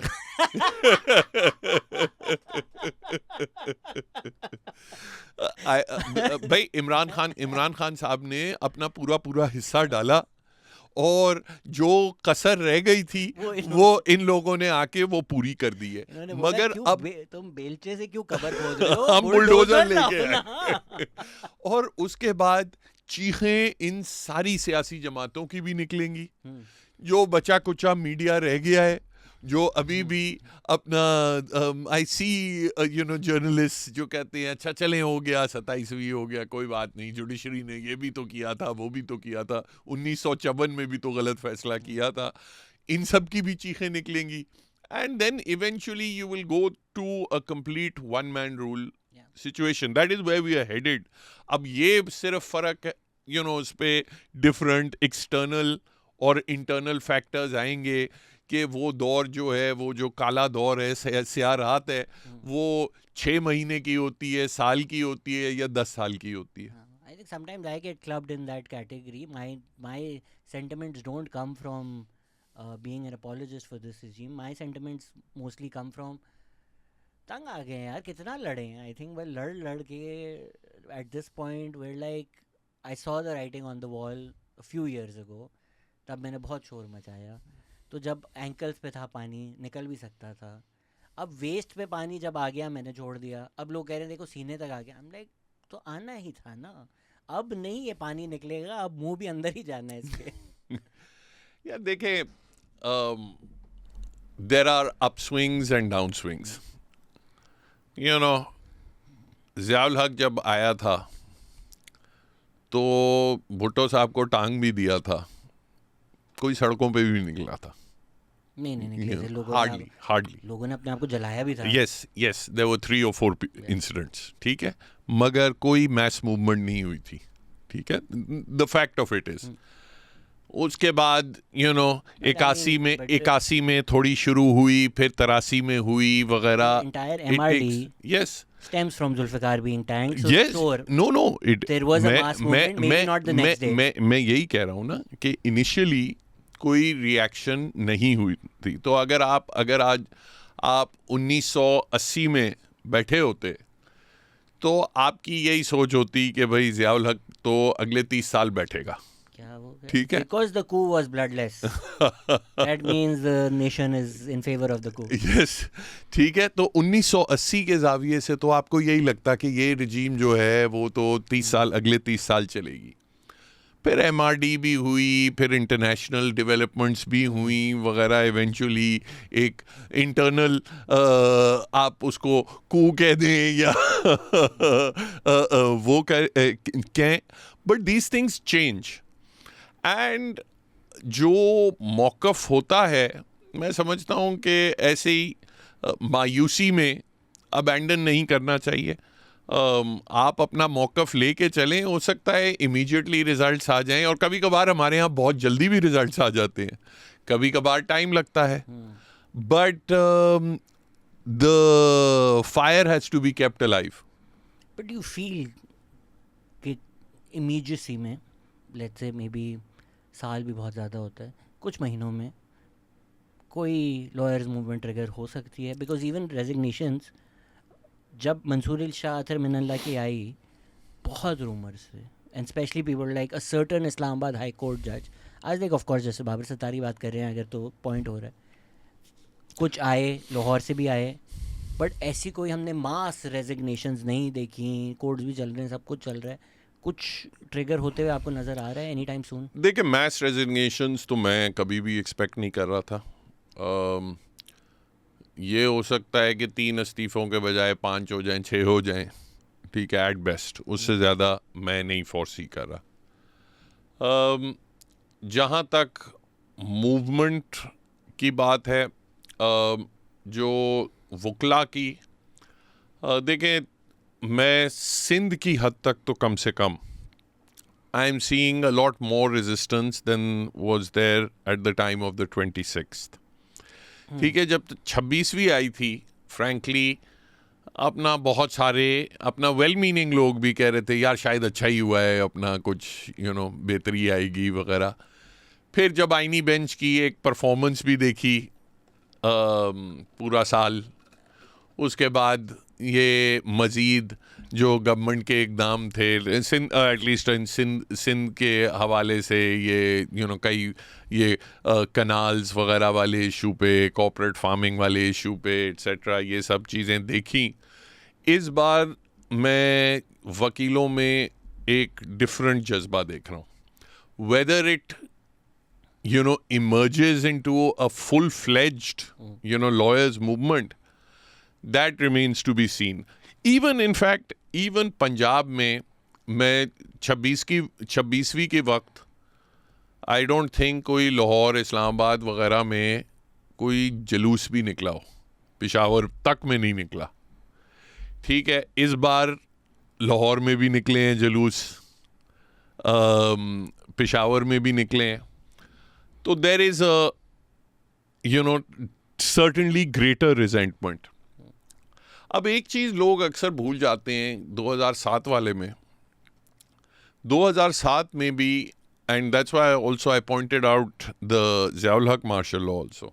And the current times are effectively, you're one step removed from martial law. 2007 वाले में भी 9 मार्च को जब इफ्तिखार चौधरी साहब निकाले गए थे, तो आप अपना उठा के देख लें कि कोई बड़ी प्रोटेस्ट, कोई बड़ी प्रोसेशन हुई हो for the next 2 months. Supreme court की बिल्डिंग के सामने 100-200 वकील जमा हो जाते थे. जब भी वो सुप्रीम जुडिशल काउंसिल की हियरिंग होती थी, 100-200 से ज़्यादा वकील नहीं जमा होते थे. जो वहाँ एक्सप्लोड किया जब आई थिंक 5 मई थी, जब इफ्तिखार चौधरी साहब 12 में तो कराची आए थे ना, उससे पहले आई थिंक मई था या एंड ऑफ अप्रैल था, जब इन्होंने लाहौर में एक पिंडी गए थे, फिर लाहौर गए थे. जब वो वहाँ गए तो जो ऑपोजिशन पार्टीज थी उन्होंने हर शहर, हर ज़िले वगैरह में डिफरेंट कैंप्स लगाए वगैरह। वो आहिस्ता वो उस दौर में भी डिस्पाइट वो विजुअल्स बहुत और थे, एक बावर्दी सदर था, चीफ जस्टिस को बाल से खींचा जा रहा था, मगर उस टाइम पे भी 2 महीने लगे थे for the pent up resentment to actually come translate in the streets. So I think there is certainly potential for that even today. We're not going to get into the debate because we've discussed this before also. वो obviously extremes नहीं होती, एक pent up anger भी था, फिर support भी मिला। कल रात में मुझसे कोई पूछ रहे थे कि लोग क्यों नहीं बाहर आते। I said 1 साल सिंध बाहर आए कनाल के लिए, बलूचिस्तान में महारंग को अंदर किया हुआ है, लोग रुक नहीं रहे, वरना जितने बड़े महारंग के जलसे हो रहे थे खैबर पख्तूनख्वा में सबको नज़र आ रहा, गिलगित बल्तिस्तान आज़ाद कश्मीर तक ब्लॉक हो चुके थे, इंटरनेट बंद करने पड़े, कहाँ लोग बाहर नहीं आते। और हम क्लिफ्टन में थे, इसे यहाँ तो मैं नहीं, तो क्लिफ्टन में नहीं आ रहे, तो पूरा मुल्क बाहर आ रहा है। पर जो प्रोटेस्ट हो रही हैं इन्हीं को 24/7 अगर कवरेज मिलना शुरू हो जाए तो कराची, लाहौर, इस्लामाबाद में जो बैठे लोग हैं दिल भी लाए कि तो इनकलाब आ गया है यहाँ पर। सो दैट जो लॉयर्स मूवमेंट में sort of with in the institution of the military, media, opposition, वो जो एक कन्वर्जेंस हुई थी जिसकी वजह से भी वो ज़्यादा एम्पलीफाई हो गया, फिर सपोर्ट मिला, इट बिकेम मच बिगर, वो भी अभी होते हुए नज़र नहीं, बिल्कुल it has made it tougher. ठीक है, देखें मीडिया को 2014-15 ऑनवर्ड्स इफेक्टिवली न्यूटर कर दिया गया। अब आपके सोशल मीडिया ही रह गया है, और वो भी अब पीका शीका के बाद अब उनका फैजी सा रेफरेंस डॉन लीक्स था। तो वो भी पीका शीका के बाद अब सोशल मीडिया भी आ रहा है ज़ेरे अताब। जो बार्स हैं उनमें भी बाकायदा काम हुआ है, सियासी जमातों का भी और ये इस्टेब्लिशमेंट का भी, कि बार्स को भी किसी तरीके से काबू किया जाए, उन पे भी काबिज हों। तो वो जो कन्वर्जेंस पैदा करनी है वो ज़्यादा मुश्किल हो गई है। ये बात तो सही है, मगर मैं अपने दोस्तों को अक्सर ये भी समझाता हूँ कि यार ठीक है, these electronic media is a massive amplifier, मगर उसका ये मतलब नहीं है कि इलेक्ट्रॉनिक मीडिया से पहले या सोशल मीडिया से पहले कभी इनकलाब नहीं आते थे, कभी मैस मूवमेंट्स नहीं होती थी। They are tougher to coordinate, मगर होती हैं, थोड़ा टाइम लगता है, बैक एंड फोर्थ होता है, इसमें होती हैं। बट कल मुझसे ये भी पूछा था तब्दीली कैसे आएगी। I said you need a majority. He said where? I said in a room. उस कमरे में आपको मेजॉरिटी मिल गई तो चांसेस ज़्यादा होते हैं। तो क्या चीज़ मीडिया पे कब एम्पलीफाई किस वजह से की जा रही है। सो इवन जो ज़ियाउल हक का आपने जिक्र किया, हिस्टोरिकली तो हमें यही बताया गया है ना कि मिठाइयाँ बांटी गई थी मुशर्रफ जब आए, ज़ियाउल हक जब आए। When you dig deep into it, you like नहीं, बहुत प्रोटेस्ट हुई थी, बड़ी सस्टेन प्रोटेस्ट हुई थी। इसी तरह जब इमरान खान को भी हटाया है या चीज़ें हुई हैं, मैंने खुद अपनी आंखों से देखा टीवी पे मिठाइयाँ बांटने की वीडियो आ रही है, तो क्या वीडियो किस वजह से दिखाई जाती है। तो lawyers movement apart from the media being more independent than it is today, I wouldn't be surprised if certain people said कि दिखाओ। जिस तरह फैज़ाबाद धरने पे तो पेपर पे आया हुआ है ना कि भाई जानबूझ के आपने उसको एम्पलीफाई किया। एब्सोल्युटली कयानी साहब का अक्सर जिक्र किया जाता है वगैरह, और my answer to that is that these things feed on each other. The public movement feeds on internal resentment, and internal resentment is fed from public movement as well. आप दुनिया भर में, तारीख में आप कोई सक्सेसफुल इनकलाब या कोई सक्सेसफुल मैस मूवमेंट बता दें जो पैलेस गार्ड्स की रिवोल्ट के बगैर किया गया हो। हमेशा, चाहे आप रशियन रेवोल्यूशन देख लें, फ्रेंच रेवोल्यूशन देख लें, क्यूबा में देख लें, हमेशा कोई भी रिजीम ख़त्म तभी होती है, आवाम जितनी भी सड़कों पे निकले हो, रिजीम ख़त्म तब होती है जब जो पैलेस गार्ड्स होते हैं उनमें से या तो वो कहें अच्छा भाई दरवाज़ा खुला है, जो करना है कर लो, ठीक है, या वो खुद लाके किसी को पेश कर दें. That is how regimes change. And even the most wildly popular French revolution में भी आप देखें, इन द एंड रिजीम का एंड होता ही यूं है. सो टू से कि नहीं उस वक्त देखें वो फलां शख्स था, वो खुद भी खिलाफ हुआ था वगैरह, ऑब्वियसली वो होता है.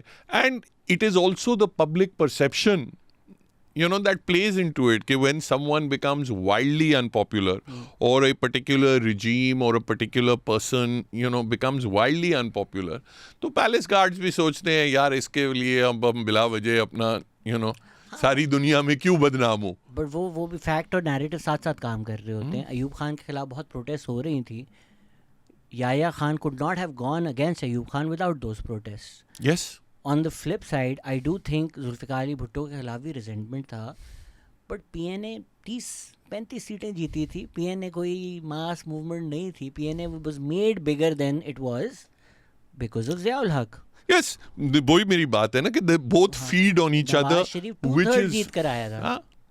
मुशर्रफ की कोई पॉपुलैरिटी नहीं थी, लेकिन नो देर आर बिल्कुल ऐसे वक्त होते हैं जिसमें पहल जो है वो पैलेस गार्ड्स की तरफ से होती है, और कई ऐसी मूवमेंट्स होती हैं कि पहल पब्लिक की तरफ से होती है, बाद में पैलेस गार्ड्स भी ज्वाइन कर लेते हैं. अब वो cause and effect exactly identify करना हमेशा मुश्किल है. लोगों को लगता है कि इमरान खान या पीटीआई बेवकूफ़ है, बट मुझे काफ़ी क्लियरली नज़र आ रहा है even when Imran Khan was out, वो जो तब्दीली करवाना चाह रहे हैं वो आवाम में नहीं करवाना चाह रहे. वो एक ख़ास जगह करवाना चाह रहे हैं, that enough people go against one person. बिल्कुल. आई मीन जो ये 9 मई वाला जो सारा वो है, that certainly does seem to be along that narrative. But I think generally ज़रूरी नहीं होता कि हर चीज़ कोऑर्डिनेटेड हो. ठीक है, अपना मौके पे चौका भी that is there is always and चाहे आप जुडिशरी को ले लें, पार्लियामेंटेरियंस को ले लें, आर्मी को ले लें, at the end of the day they are manned by people. And people get influenced by the tides of history. Yeah. So that to say कि नहीं एक completely चीज़ एक pristine organic हो जिसका बाकी कहीं ना ब्यूरोक्रेसी से इसको कोई सपोर्ट हो, ना इस्टेब्लिशमेंट से कोई सपोर्ट हो, ना जुडिशरी से कोई सपोर्ट हो वगैरह, that is an unrealistic view of history. These movements only succeed because both people outside power and people within power. और उससे फ़र्क भी नहीं पड़ता. आप अगर लेट्स से मूवमेंट शुरू करते हैं, आप प्रोटेस्ट करते हैं, अगर कोई जनरल जियो को फ़ोन करता है कि सलाउद्दीन प्रोटेस्ट दिखाओ, आपका क्या, what you are saying doesn't change, what you doing doesn't change. या ठीक है, हमारे उसमें हाथ डाल दे. सिंस आप ऑलरेडी हायर हो चुके हैं मेरी पिटिशन लेने के लिए और बातें खुलकर हो ही रही है, जब हो ही रही है तो फिर एक और ही सही गिरती हुई दीवार को. जनरल फैज़, अब रूमर्स आ रहे हैं कि फ़ैसला आने वाला है. somebody was also asking me कि क्या होगा. ऐसे मुझे नहीं पता क्या होगा, लेकिन अगर तो कुछ करना है तो करने से पहले 27वीं आईनी तरमीम ज़रूरी थी. क्या आप इस what do you think of this argument? मैं नहीं समझता कि उसके लिए 27वीं तरमीम ज़रूरी थी. अगर आप एटलीस्ट जुडिशरी के हवाले से, अगर आप 243 के हवाले से कह रहे हैं तो फिर शायद. If you want to set a precedent that the head of the ISI can face real legal consequences, you want to ensure that whatever happens tomorrow, I never face anything close or similar to this. देखें, ये जो immunities होती हैं वैसे तो बहुत तनकीद इन पे होती हैं. प्रैक्टिकली स्पीकिंग मैं समझता हूँ कि ना ये कॉन्स्टिट्यूशनल इम्यूनिटीज़ सदर पाकिस्तान को, if there is a regime change, ना वो सदर पाकिस्तान को बचा सकती हैं, ना for that matter field marshal sahab को बचा सकती हैं. दीज 243 या 248 में लैंग्वेज की तब्दीली से वो नहीं. इनको लीगली स्पीकिंग भी इम्यूनिटी पेयर्स करना कोई ज़्यादा मुश्किल काम नहीं है किसी अदालत के लिए. पास्ट में कई इम्यूनिटीज़ पेयर्स हुई हैं, उसमें उन्होंने एक्सेप्शंस बना दिए हैं कि हाँ ठीक है इम्यूनिटी है तो, मगर किसी भी विदाउट जुरिस्डिक्शन एक्ट या मैलिफिडे एक्ट को, बदनीयती को ये प्रोटेक्ट नहीं करेगी वगैरह. वो 10,000 तरीके होते हैं. मैं नहीं समझता कि बड़ा कोई 243 का मकसद फैज़ हमीद साहब से रिलेटेड हो. आई थिंक उसकी एक independent within the forces to have a clear command structure to allow for protracted period for the army chief. ठीक है, इवन बियॉन्ड 5+5. अब वो 5 साल आज से शुरू होंगे, फिर उसके बाद 5 साल फिर आर्टिकल 243(4) में है कि अगर सारी मुद्दतें कानून वाली जो हैं वो ख़त्म भी हो जाएं, उसके बाद अगर रियासती मजबूरी हुई तो हम उनको कह सकते हैं कि आप अपने फ़राइज़ कोई भी जो है वो परफॉर्म करते रहें. तो I think it opens the door to that. I don't know if it is specifically related to the trial, but frankly मेरी कोई as such कोई inside information तो नहीं है. एक outside एक तज्जियाकार ही हो रही है. देखें, आप जो कह रहे हैं, if the regime wants, मिल जाती हैं exceptions, but आपने एक potential regime को get out of jail free card भी तो दिया हुआ है कि in case behind closed doors decide हो जाए कि कुछ नहीं होगा, आप पब्लिक को ही तो बेच सकते हैं. अब मैं क्या करूं, पिछले वालों ने देखे ना इम्यूनिटी दे दी. हाँ, ये है एक फेस सेविंग ज़रूर हो सकती है, बिल्कुल. तो ये जो हैं बाकी फील्ड मार्शल रिलेटेड क्लॉजेस, ये उतने ही इम्पोर्टेंट हैं जितना FCC है, या ये बस ज़रा storm in a tea cup है? I think in terms of the civil military balance or imbalance in Pakistan, I think it's possibly more important. ठीक है, वो ठीक है, एक जुडिशरी का एलिमिनेशन वो अपनी जगह बहुत अहम है. रियासती जो 3 सतून है, आपने एक सतून को काट के फेंक दिया. मगर जो सिविल मिलिट्री इक्वेशन है वो if it was at 80-20, it has gone to 98-2. ठीक है, वो भी शायद मैं ज्यादा क्रेडिट दे रहा हूँ. मोर लाइक 99-1 ही थी. अब आपने लिख दिया है कि है ये, पता तो हमें था. नहीं, मैं समझता हूँ. देखें, लिखने की भी एक आपने एक बात की थी कि इमरान खान के हवाले से कि हो सकता है कि ऑडियंस जो थी वो पब्लिक नहीं थी. ऑडियंस जो थी वो कमरे के अंदर थी. वही चीज़ मैं समझता हूँ 243 का जो ऑडियंस है वो शायद कानूनदान या सहाफ़ी या पब्लिक एट लार्ज नहीं है. वहाँ भी ऑडियंस जो है वो कमरे के अंदर लोगों को है कि भाई ये तो है ही है. अब आपने जो आइंदा जो भी फैसले करने हैं इस रियलिटी को देख के करने हैं. तो that is perhaps the messaging, कि किसी खुशफहमी में ना आ जाना, किसी वो आउट ऑफ द क्रीज कोई इधर उधर देखना नहीं, क्योंकि ये चीज़ तो अब है.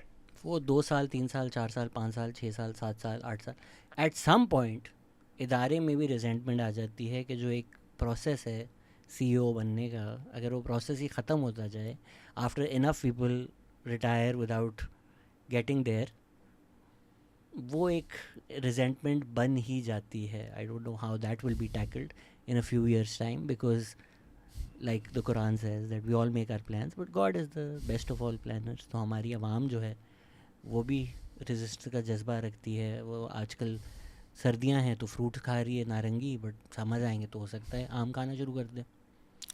I don't think, and इसमें I don't want to sound like a dictator myself, but I don't think the security of governments or regimes or tenures are ever eventually protected by words on a piece of paper. आप कह रहे हैं the constitution is a piece of paper to be thrown in the, ये कह रहे हैं आप? ये कह रहे हैं? ये लोग जो, and this is in a sense, ठीक है, और ये तो खैर बहुत से जजेस ने भी इस पे लिखा है कि आइन की जो प्रोटेक्शन है वो ultimately it's the people who protect it. ठीक है, and that applies whether it is a good constitution के अवाम का जज्बा होता है कि वो कहते हैं कि यार हमने ये जो कॉन्स्टिट्यूशनल प्रिंसिपल्स हैं इनको अपने मुल्क में प्रिजर्व करना है वगैरह. It also applies to bad constitutional amendments.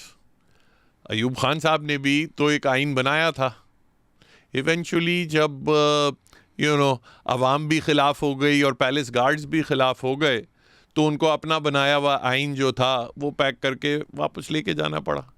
तो it's ultimately people who count, whether people inside the palace और people outside the palace. Both sides of this argument I see the merit in, right. अगर बलूचिस्तान आके argue करता है कि आप पूरा Pakistan 73 constitution करता रहता है, हमसे किस तरह 73 कॉन्स्टिट्यूशन पास करवाया था वो भी देख लो, ये भी शिकायत बजा है. और ये भी बात बिल्कुल ठीक है कि जब जब आपने आइन बर्बाद किया है, एंड पे आप वापस 73 कॉन्स्टिट्यूशन पर ही गए हो, तो जो पीपल में लेजिटिमेसी 73 कॉन्स्टिट्यूशन की है, that has persisted over time, even if places like Balochistan have had a terrible experience with democracy and the constitution in Pakistan. I agree with that, and that's why I thought कि 1973 का जो आइन था वो, I mean, and it's got flaws. ठीक है, I am not one of those who says कि बड़ा परफेक्ट डॉक्यूमेंट है, बहुत उसमें खामियां भी हैं, वो टेक्सचुअली एंड प्रोसेसुअली. यस, ठीक है, हैं, और उसमें बेहतरी की डेफिनेटली गुंजाइश है. बट उसकी रेजिलियंस एक थी, अपना डेमोन्स्ट्रेटेड रेजिलियंस आपने 52 साल अपना चला ली, जब मार्शल लॉज के बाद भी दोबारा रिवाइव हो गई. नोबडी एक्चुअली जस्ट सेड के बस ठीक है अब से नया आइन आएगा. मुझे जो खदशा है कि पीपीपी और पीएमएलएन के इस अमल से 26वीं 27वीं, अब पता नहीं 28वीं 29वीं भी आ जाए, उस अमल से देखें, आई फेल्ट के एटलीस्ट इन पीटीआई कोई इतना, अगर आप इमरान खान की बात करें तो उनकी जो तमाम नैरेटिव था उसमें कोई आइन का बड़ा कोई प्रोमिनेंट रोल नहीं था. ठीक है ना, उनके जो लोग थे उनको कोई वो चाहते थे तब्दीली, इंकलाब वगैरह. 1973 कॉन्स्टिट्यूशन से इवन लिप सर्विस की हद तक बहुत ही महदूद आपको उनके बयान मिलेंगे वगैरह. पीपल्स पार्टी का सर्टेनली क्राउनिंग अचीवमेंट है, और चार्टर ऑफ डेमोक्रेसी के बाद नवाज शरीफ साहब की भी सारी जो तकरीरें हैं उसमें आइन वगैरह बहुत एक प्रोमिनेंट रोल प्ले करता है. मुझे खदशा है कि अब जब इन दोनों पार्टीज ने मिलके आइन को शब खून मारा है, तो अब शायद उस डॉक्यूमेंट में एक मैस पब्लिक लेजिटिमेसी जो थी वो शायद ख़त्म हो जाए. मुझे खदशा ये है, अंदेशा ये है कि जब ये पीरियड ख़त्म होता है, ठीक है, and I see this things getting darker before they get brighter, frankly. मगर जब ये पीरियड ख़त्म होता है, मुझे ख़दशा ये है कि ये जो 73 का आइन जो एक बेसिक फाउंडेशन था कि अच्छा चलें जी ये सारी चीज़ें अब ख़त्म हो गई, अब स्याद और ख़त्म हुआ, वापस उस पर चले जाते हैं, वो शायद लेजिटिमेसी एज अ डॉक्यूमेंट उसकी ना रहे and you will have nothing to go back to. और वो अगर सिचुएशन वो जो कंसेंसस आप बना लेते हैं, एक पॉलिटिकल कंसेंसस बना लेते हैं, वो जब ख़त्म हो जाए तो देन एक नया कंसेंसस बनाना in a more polarized, in a more fractured Pakistan, it might be very difficult. Philosophical idea भी है ना, how much do you change for a thing to remain what it always was. कितनी चीज़ें निकाल कर आप चेंज कर दें and you can still make the argument this is still the original thing. और यही आई मीन उसके जब उसमें आपने खुद बैठ के देखें एक previous assaults on the constitution, क्योंकि मिलिट्री डिक्टेटर्स ने किया था तो बड़ा आसान था कहना कि अच्छा जी scrap everything they are dead, वापस चलते हैं 73 पे, स्क्रैप एवरीथिंग 17वीं तरमीम में जो मुशर्रफ ने किया था 18वीं तरमीम ला के let's go back to the original. जब आप खुद पॉलिटिकल पार्टीज बैठ के उसका नक्शा ही तोड़ दें, उसके जो उसका बेसिक स्ट्रक्चर है आपने तबाह कर दिया, तो फिर बाद में जब रिजीम चेंज भी होती हैं, फिर उसको दोबारा ये कहना कि नहीं अच्छा चलें अब वापस चलते हैं, वो कहना मुश्किल हो जाता है। मैं भी उनको यही कहता रहता हूँ उनको नहीं, उनको पर वो कहती है नहीं वापस। मैंने नहीं मुझसे पहली सी मोहब्बत मेरे महबूब उसमें आपने ये भी कहा था कि 18वीं आईनी तरमीम में अगर तो वाकई कॉन्स्टिट्यूशनल कोर्ट्स का था तो कर देते, तब कंसेंसस था। आई डू बिकॉज ये फैक्चुअल आर्गूमेंट्स नहीं हो सकते, ये ओपिनियन नहीं हो सकते हैं कि ऐसा था तो वैसा क्यों नहीं कर लेते। आई डू फील अगर तब करना भी था तो जो सुप्रीम कोर्ट और सखार चौधरी थे अगर चाहते भी थे तो वो हो नहीं सकता था। अब अगर इनको लगता है कि यार डक्स आर इन ऑर्डर, तो यू सी आई थिंक उस वक्त पीपल्स पार्टी ने, इफ्तिखार चौधरी नो डाउट उन्होंने पीपल्स पार्टी को बहुत तंग किया। मैं समझता हूँ उसमें एक बड़ी गलती पीपल्स पार्टी की अपनी थी। ठीक है, जब यूसुफ रज़ा गिलानी साहब वज़ीर आज़म बन गए, ठीक है, आपने PMLN के साथ अग्री किया कि हम जजेस बहाल करेंगे। उसके बाद आपने लिख के डॉक्यूमेंट में लिखा कि हम बहाल करेंगे इफ्तिखार चौधरी को। उसके बाद आप मुकर गए, आपने कहा ये कोई आसमानी सहीफ़ा तो नहीं था, ठीक है, एक पॉलिटिकल वादा था। आपने उसे फिर साल 1.5 साल फिर सड़कें चलवाई, ठीक है, और कोई उसमें ये बात की जाती है as a political defence Peoples Party की तरफ से कि नहीं हमें शक था कि वो कियानी से मिला हुआ है, ये वो वगैरह। भाई कियानी से तो आप खुद दुबई में बात कर रहे थे ठीक है, तो आपको कियानी साहब से तो कोई मसला नहीं था, कियानी साहब को तो उसके बाद भी आपने एक्सटेंशंस दी, ठीक है। मसला आई थिंक सिर्फ एक था कि भाई हमें पसंद नहीं है। दूसरा ये था कि वो जो डोगर साहब थे जो उस वक्त चीफ जस्टिस थे, वो इनके साथ चले थे, मुशर्रफ को भी हटाने में इन्होंने सपोर्ट की थी। कायम अली शाह साहब के जूनियर भी रह चुके थे, तो एक वो भी रिश्ता था, एक कनेक्शन थी। तो पीपल्स पार्टी ने सोचा यार ये डोगर साहब जो हैं ये हमारे लिए बेहतर है, तो इसलिए इफ्तिखार चौधरी साहब को 1.5 साल बाहर सड़कों पे रुलवाया और PMLN से भी ताल्लुकात ख़राब किए उसी इशू पे, और भी इश्यूज थे। मगर तो उसके बाद फिर ये एक्सपेक्ट करना इफ्तिखार चौधरी आएगा तो वो फौरन बड़ा फेवरेबल होगा with the Peoples Party government. I mean ये भी एक हाइंडसाइट इज 2020।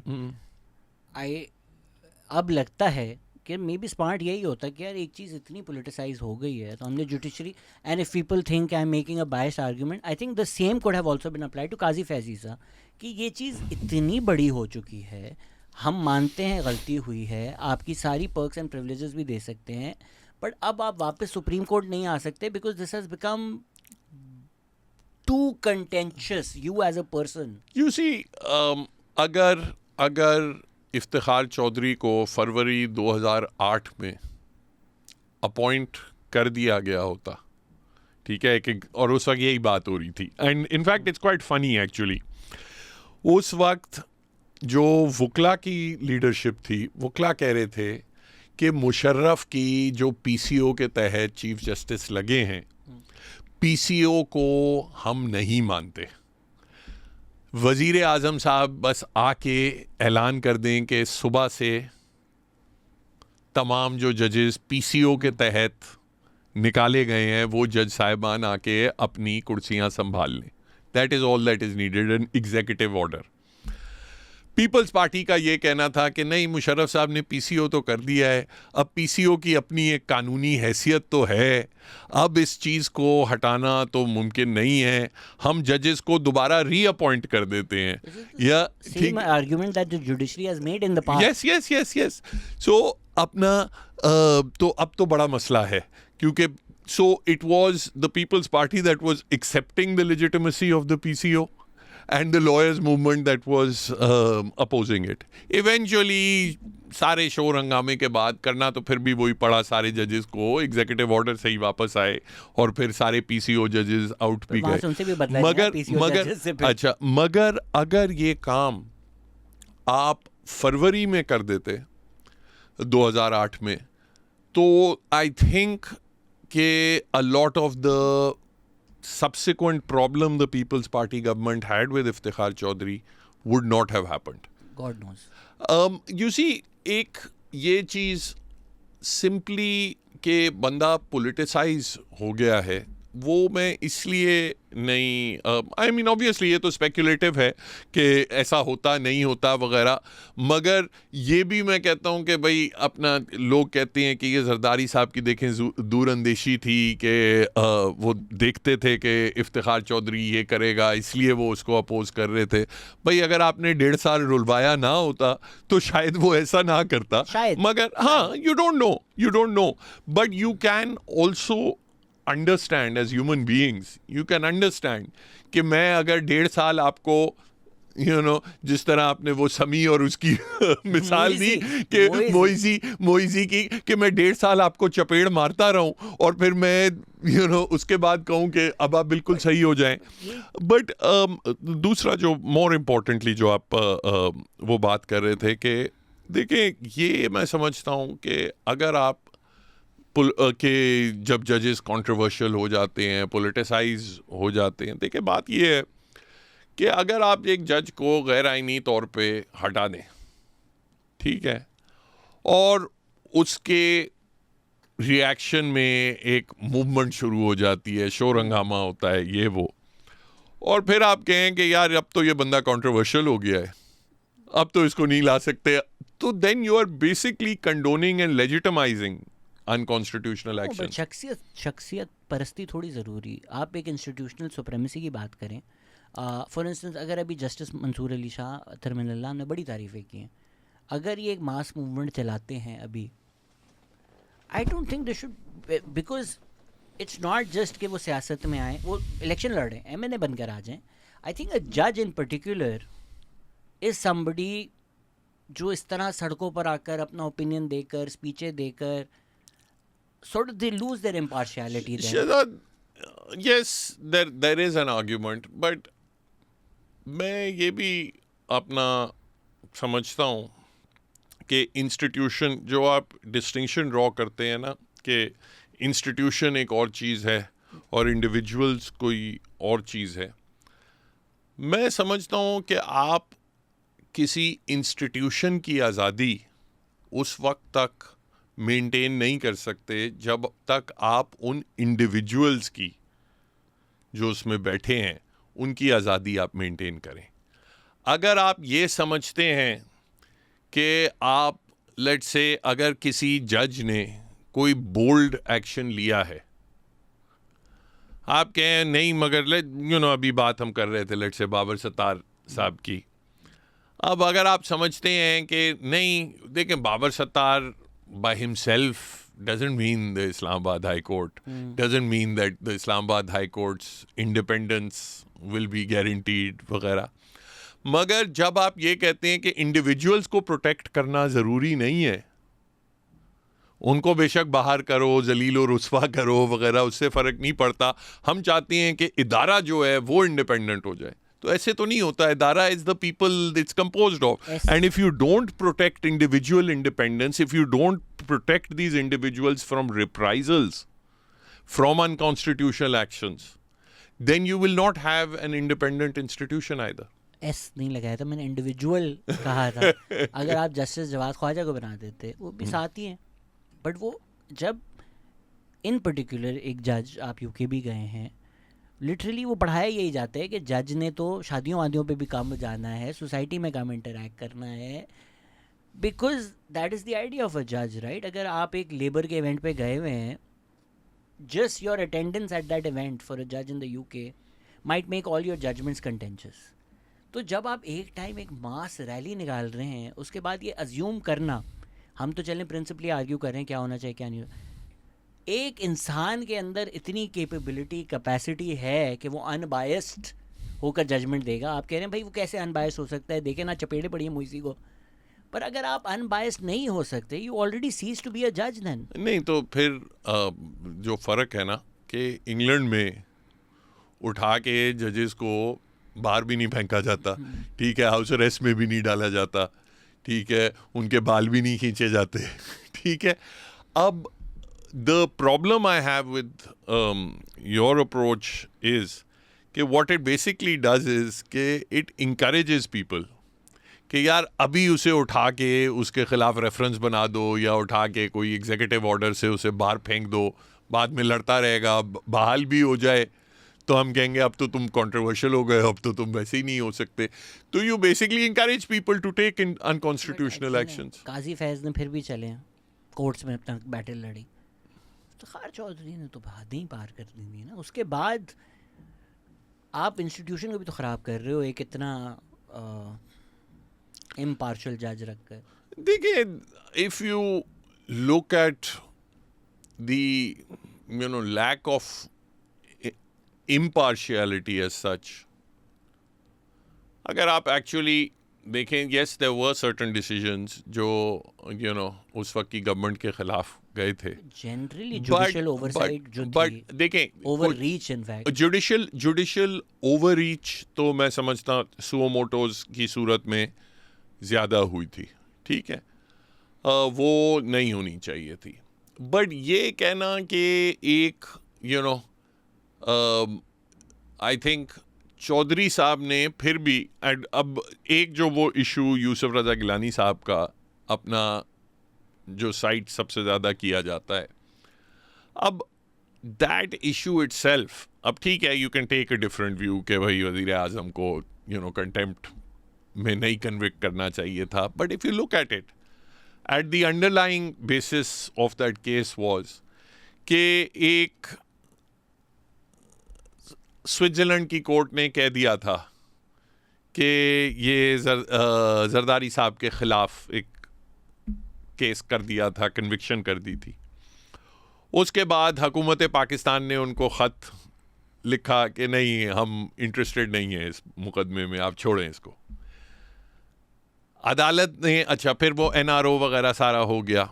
अच्छा NRO जब ख़त्म हुआ, स्ट्राइक डाउन हुआ कोर्ट ने कि ये नहीं हो सकता कि ऐसी कोई पॉलिटिकल पार्टी किसी डिक्टेटर के साथ मिल के कहे कि हमारे सारे हम सबको इस्तिस्ना है, ठीक है। I think NRO was a defective piece of legislation, ठीक है, it was favouring MQM PPP etcetera के भाई सब कुछ माफ़, कहा सुना माफ़। NRO ख़त्म हुआ, उनसे कहा कि भाई आप उनको दोबारा लिखें कि नहीं ये आप जो कानून के मुताबिक कार्रवाई है करें। It's not that the state of Pakistan has no position that these proceeding should be withdrawn.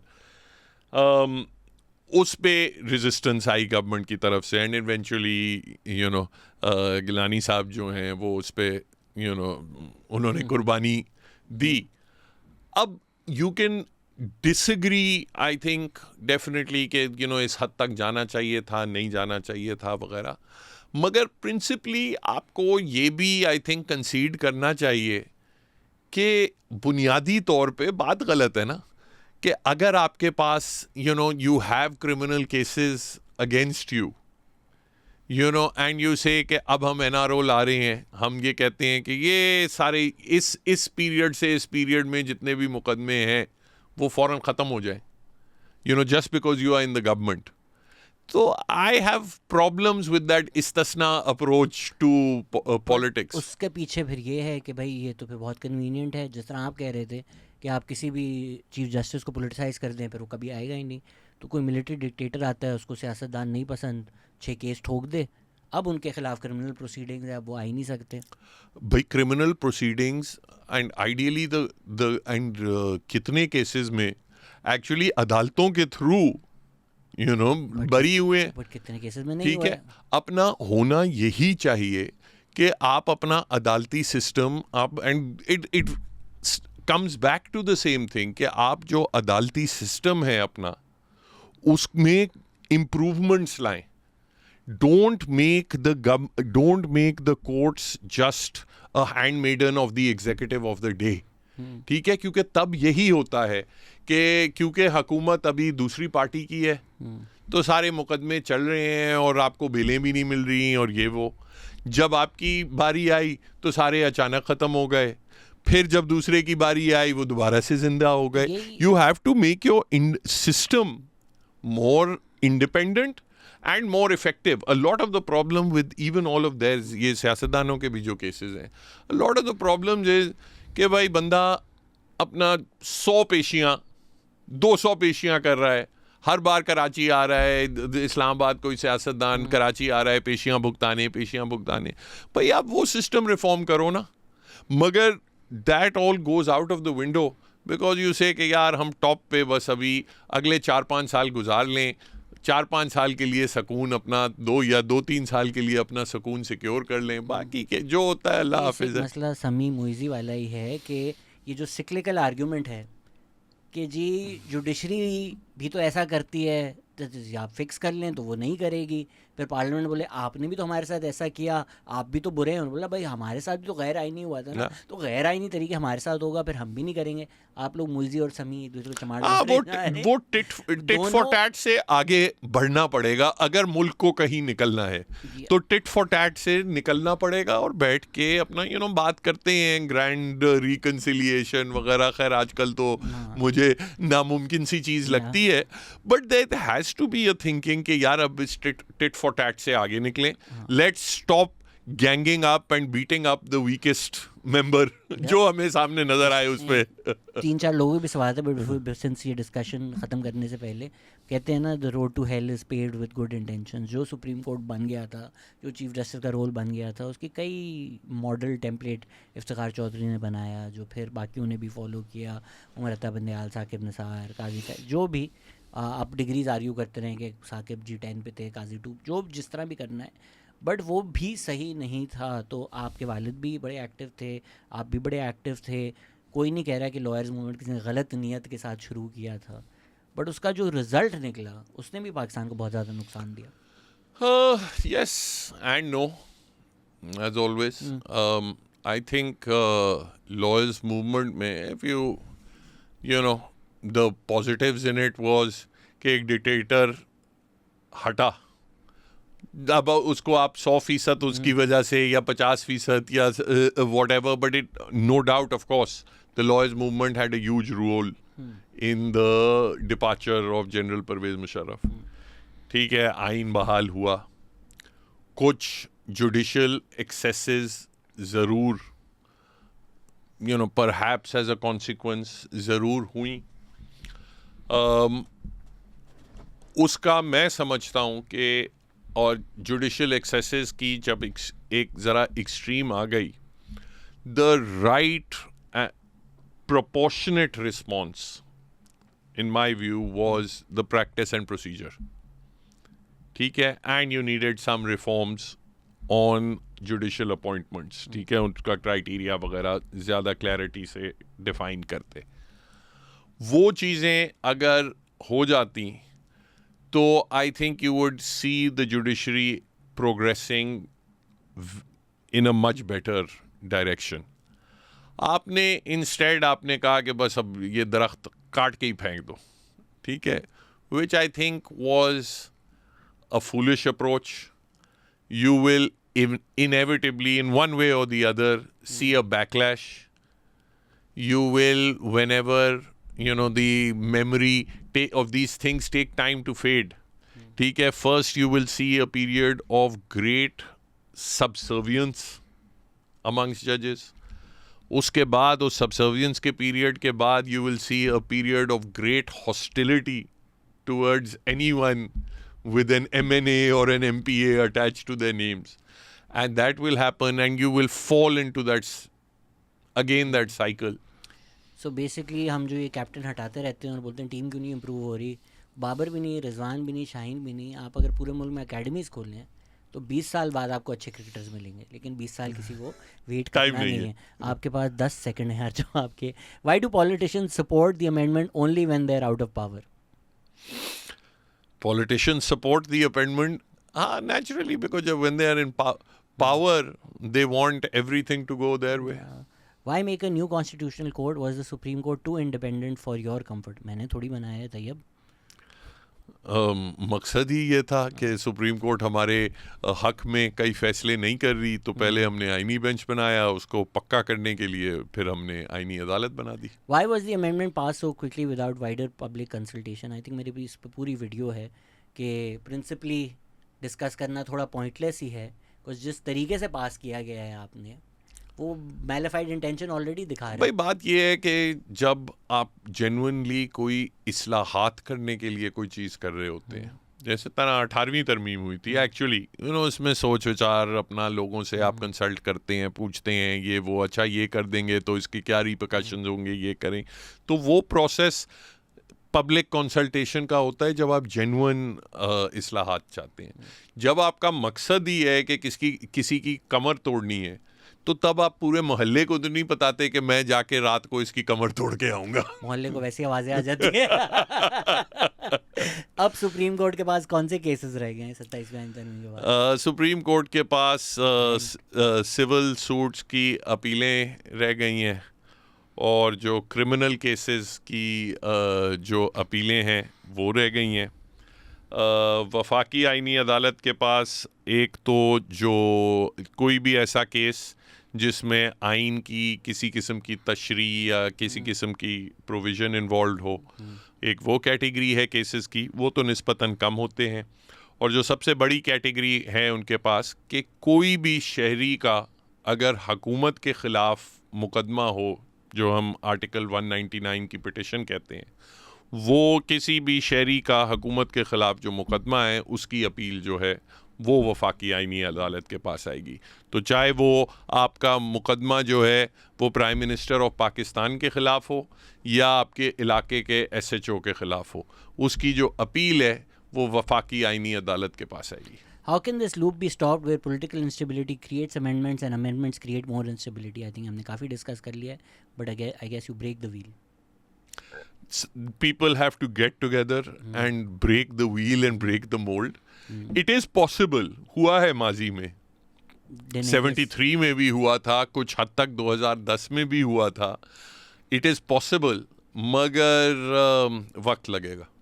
Aren't judges also politicians because they can shape political outcomes and cannot be apolitical because a politically informed person has some political leanings? I think political और partisan होने में फ़र्क है। देखिए कुछ हद तक तो, और ये हर जगह जजेस की खिलाफ अपना ये कहा जाता है और एकेडमिक लिटरेचर में टू वेरिंग डिग्रीज के जजेस भी are politicians in robes etcetera. Naturally एक पॉलिटिकल व्यू तो होता है, ठीक है। अगर एक जज है जो कहता है कि जमहूरियत होनी चाहिए और दूसरा जज है वो कहता है कि जमहूरियत ही इस मसले, ये हमारे मुल्क में जो मसला है वही जमहूरियत ने पैदा किया है, तो ये एक सियासी सोच है, दोनों की सियासी सोच है। वो सियासी सोच आई डोंट थिंक आप किसी इंसान से आप ख़त्म कर सकते हैं, मगर ये ख़त्म कर सकते हैं कि जज जो है वो किसी पार्टी का वफादार ना हो।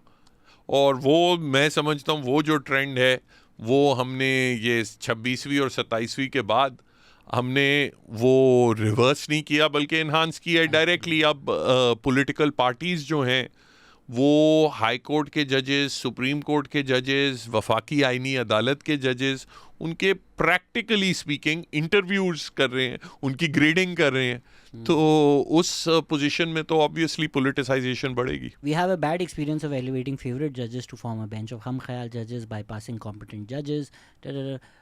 ये भी एक failed endeavor है. What then is the way out? But I guess 20% खराब था तो 80 हो गया. देखिए मैं, हाँ, एक तो वो 20% खराब से 80% हुआ, और वो 20% का बड़ा सिंपल एक सोल्यूशन था. अगर हम जेन्युइनली हम ये बेंच फिक्सिंग ख़त्म करना चाहते थे, या ये जुडिशल अपॉइंटमेंट्स में तो एक मेरिट बेस्ड क्राइटेरिया, ज़रा स्ट्रक्चर्ड किस्म का, जिसमें आप जजेस को, हमने पहले भी एक मरतबा उस पर बात की थी कि भाई एक जजेस की परफॉर्मेंस ग्रेड करने के लिए भी कोई क्वांटिटेटिव, कुछ क्वालिटेटिव अपना एक चेकलिस्ट बनाएं कि कम से कम 100% ऑब्जेक्टिव नहीं होगा कभी भी, मगर कम से कम 70% ऑब्जेक्टिव तो हो. तो you had to do that for appointments. For bench selection आपने एक चीफ जस्टिस के बजाय, जो ओरिजिनल प्रैक्टिस एंड प्रोसीजर में था, एक चीफ जस्टिस के बजाय 3 मेंबर कमेटी बनाई थी. आप उसको कंटिन्यू करते, या आप उसमें, भाई आजकल के दौर में तो आप एल्गोरिदम से भी कर सकते हैं, और कई मुल्कों में एक्चुअली होता है, एल्गोरिदम से होता है कि जजेस have certain rankings assigned to the areas of expertise, कि ये टैक्स का एक्सपर्ट है, ये क्रिमिनल लॉ का है वगैरह. वो 1 2 3 4 5 उनकी रैंकिंग होती है. उसके बाद जो एल्गोरिदम है वो तय करता है कि यार ये देखें, ये क्रिमिनल केस है, इसमें ये जजेस बैठने चाहिए. तो you could easily have that, but obviously reform is not the agenda. The appointment of judges is carried out by the executive in many jurisdictions, including the US. It is not considered a threat to judicial independence. Why is it lamented in Pakistan? Because in the US तो at least supreme court में बहुत, उनकी supreme court को के बारे में बहुत तंकीद होती है कि it is a partisan court, it is a nakedly political court. अभी आजकल रिपब्लिकन्स का दौर है तो वो धड़ाधड़ अपना, it's been the reverse also, कि जब डेमोक्रेटिक कंट्रोल्ड सुप्रीम कोर्ट था तो कोई भी रिपब्लिकन आता था तो उसका तिया पंचा कर देते थे. As far as England and other Commonwealth countries are concerned, वहाँ the executive acts with a lot of regard for tradition. ठीक है, एक जमहूरी एक रिवायतें वहाँ बनी हुई हैं. वहाँ इस चीज़ को मायूब समझा जाता है और पॉलिटिकली अनजस्टिफाइबल समझा जाता है कि वज़ीर आज़म जो हैं वो अपने ज़ाती वकील को चीफ जस्टिस लगा दें, ठीक है, या वज़ीर आज़म जो हैं कि कोई एक बंदा है जिसने कोई प्रैक्टिस की नहीं हुई मगर जलसों पे नारे बड़े अच्छे लगाता है, तो उसको हाई कोर्ट का जज बना दें. और ये हमारे यहाँ कई बार हुआ है. People with criminal cases, murder cases against them have been elevated. In fact 96 के दौर में ड्यूरिंग मोहतरमा's गवर्नमेंट ये लाहौर हाई कोर्ट में एक ऐसे जज साहब को लगा दिया जिनका मर्डर केस था, वो बेल पे थे, उनकी बेल की हियरिंग जो थी वो 7 वाली अदालत में होती थी और ख़ुद वो हाई कोर्ट के जज बैठे हुए थे. और अभी भी अब after the 26th we are seeing appointments going very very close to that. वो वाली जो डेमोक्रेटिक ट्रेडिशन है, और इस पे कई रिपोर्ट्स भी हुई हैं कि कॉमनवेल्थ की, कि भाई जहाँ ऐसी जमहूरी रिवायात इंट्रेंच्ड हैं वहाँ एग्जीक्यूटिव जो है वो जहाँ अपनी डिस्क्रेशन अब्यूज़ नहीं करती वहाँ तो ठीक है, मगर जिन मुल्कों में इतनी रिवायात मजबूत नहीं है वहाँ आपको कोई भी जुडिशल कमीशन वगैरह हो तो उसमें जुडिशरी की अक्सरियत होनी चाहिए. फैसल पूछ रहे हैं आप वॉलीबॉल पे रेगुलरली क्यों नहीं आ रहे? फैसल नहीं आ रहे, मैं तो जा रहा हूँ. To what extent does the 27th Amendment impact the practice of lawyers? As a busy litigator, can you elaborate on the aftermath? A fellow lawyer referring to the aftermath joked about the fact that even Makhdoom Ali Khan Saab is now publishing articles every other days because lawyers with integrity have lost clientele. देखिए एक issue जो naturally होता है, and I've seen this clearly, मेरे साथ खुद हुआ है, 26वीं के बाद भी अपना जब in important cases that are important to the government, and for example कोई ऐसा केस है, कोई बेल वेल का मामला है, हाई प्रोफाइल है, आपको पता है हुकूमत या इस्टेब्लिशमेंट जो है वो दूसरी तरफ से ज़ोर डाल रही है। फिर ये वाले केसेस होते हैं कि ठेका है, ठीक है, अपना वो पता नहीं चीफ मिनिस्टर साहब या प्राइम मिनिस्टर साहब के फलां दोस्त को चला गया, फलां जो कंपनी है उनसे छीन लिया गया। केसेस वे यू फील के गवर्नमेंट का बहुत स्ट्रॉन्ग इंटरेस्ट है, वहाँ people are reluctant to go to court. ठीक है, कोई ऐसा केस है फॉर एग्जांपल नौकरियों का मसला है कि सिंध पब्लिक सर्विस कमीशन जो है वो अपॉइंटमेंट्स जो है या सिफारिश पे हो रही हैं या बेच रही हैं, वो अगर कोई उसको चैलेंज करता है तो जो पहले करते थे लोग अक्सर करते थे और उनकी उम्मीद यही होती थी कि कोर्ट से कोई रिलीफ मिलेगा और मिलता था। ऐसे केसेस में अक्सर वी ऑफन हाईलाइट जो बिल्कुल टॉप लेवल के पार्लियामेंट डिसॉल्व हो गई या दोज काइंड ऑफ केसेस जहां जुडिशरी पे क्वेश्चन मार्क्स लगाए जाते हैं। मगर ये वाले केसेस में कि भाई ठेका जो है वो उठा के इससे लिया, he was the highest bidder, आपने सेकंड हाईएस्ट को दे दिया क्योंकि उसकी दोस्ती है विद सो एंड सो। ये वाले जो केसेस थे अपना या government appointments things like that, उसमें जुडिशरी अक्सर ऑर्डर पास करती थी। अब एक्सपेक्टेशन हो गई है, पब्लिक एक्सपेक्टेशन, कि जुडिशरी से गवर्नमेंट के ख़िलाफ़ कोई फ़ैसला लेना तकरीबन नामुमकिन है। जब वो एक्सपेक्टेशन चली जाती है तो फिर नेचुरली लोग फिर मुकदमा करना भी छोड़ देते हैं। फिर उनकी कोशिश ये होती है कि कोई उसका कोई बड़ा दोस्त ढूंढो और उसके थ्रू डायरेक्टली गवर्नमेंट के पास पहुंचो और यही अपनी सिफारिश लगाओ। आप कह रहे हैं आप 27वीं आईनी तरमीम के इसलिए खिलाफ हैं कि आपकी फीस कम होती जा मजाक है। आई थिंक इसलिए खिलाफ हैं कि अब इस उम्र में इस वो उम्र में क्योंकि 25 साल तो हो गए हैं प्रोफेशन में, तो अब इस उम्र में अब वो मिडिल मैन का रोल प्ले करना जाते जाते आपने बोला भाई फैसल वाडा ने बोला 28वीं आ रही है तो यानी आ रही है, तो मैं तो जूता टेबल पे नहीं रखूंगा। बट क्या ग्रेप वाइन पे क्या खबर है, provincial autonomy under threat? I think 28वीं में आई डोंट थिंक वो शायद इस हद तक जाएं कि नए सूबे बना दें। ऑब्वियसली वो दिखाते ये हैं, करते ये हैं,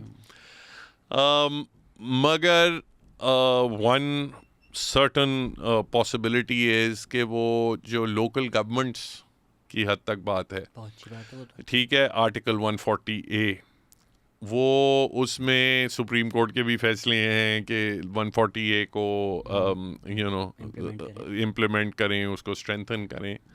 उसकी आड़ में वो आई थिंक एग्जीक्यूटिव मैजिस्ट्रेट्स ऐसे कई चीज़ें कर सकते हैं जिससे प्रोविंशियल कंट्रोल जो है वो एडमिनिस्ट्रेटिव यूनिट्स और ये वो वगैरह, you can play with things, अपना नाम आप जो मर्जी दें, लोकल गवर्नमेंट वगैरह, but basically taking power away from the provinces. And the problem is that in local governments तो बड़ी अच्छी चीज़ है, बट ऑफन आपने देखा है कि जब कोई अच्छा काम भी बुरे मकसद से होता है, जिस तरह लोकल गवर्नमेंट्स, हर डिक्टेटर ने भी लोकल गवर्नमेंट्स लाने की, और फिर हमेशा रिवर्स इसलिए होता है क्योंकि जो लेके आया था और जिस आड़ में लेके आया था वो इतना मैलिफाइड है और पब्लिक में इतनी गालियां पड़ चुकी होती हैं कि अच्छा मेजर भी रिवर्स हो जाता है। तो एक तो I see something like local governments and administrative units, financial जो एस्पेक्ट्स हैं एनएफसी के, चाहे वो एनएफसी को फॉर्मली वो चेंज ना करें, जो लिमिट्स हैं सूबे के, जो शेयर्स हैं वो कम ना करें, वो चाहे इधर से करें या उधर से करें, कोई और मैकेनिज्म ले आएं कि क्लॉ बैक हो सके, प्रोविंस से पैसे वापस जा सकें वफाक को, तो वो डेफिनेटली मैं समझता हूँ दैट विल आल्सो हैपन। मैंने गवर्नमेंट प्रोपेगेंडिस्ट जो हैं उनकी वीडियोस देखना शुरू कर दी हैं कि एनएफसी में क्या क्या मसला है, तो अगर ये वीडियोस आ रही हैं तो मतलब कुछ नहीं, राह डेफिनेटली हमवार की जा देखें, रही है। द इशू वो तो क्लियर कट कहते हैं कि भाई देखें, अगर हम सूबों को इतने पैसे देंगे तो फिर हम अपना डेट की इंटरेस्ट देने के बाद हमारे पास फौज के लिए भी पैसे नहीं है। अगर हमने वो पैसे करने हैं तो वो हमें सूबों से पैसे लेके ही करने हैं। तो वो सूबों से अब वो लेंगे, अब वो चाहे इस नाम से लें या उस नाम से लें, वो पैसे तो उन्होंने लेने हैं।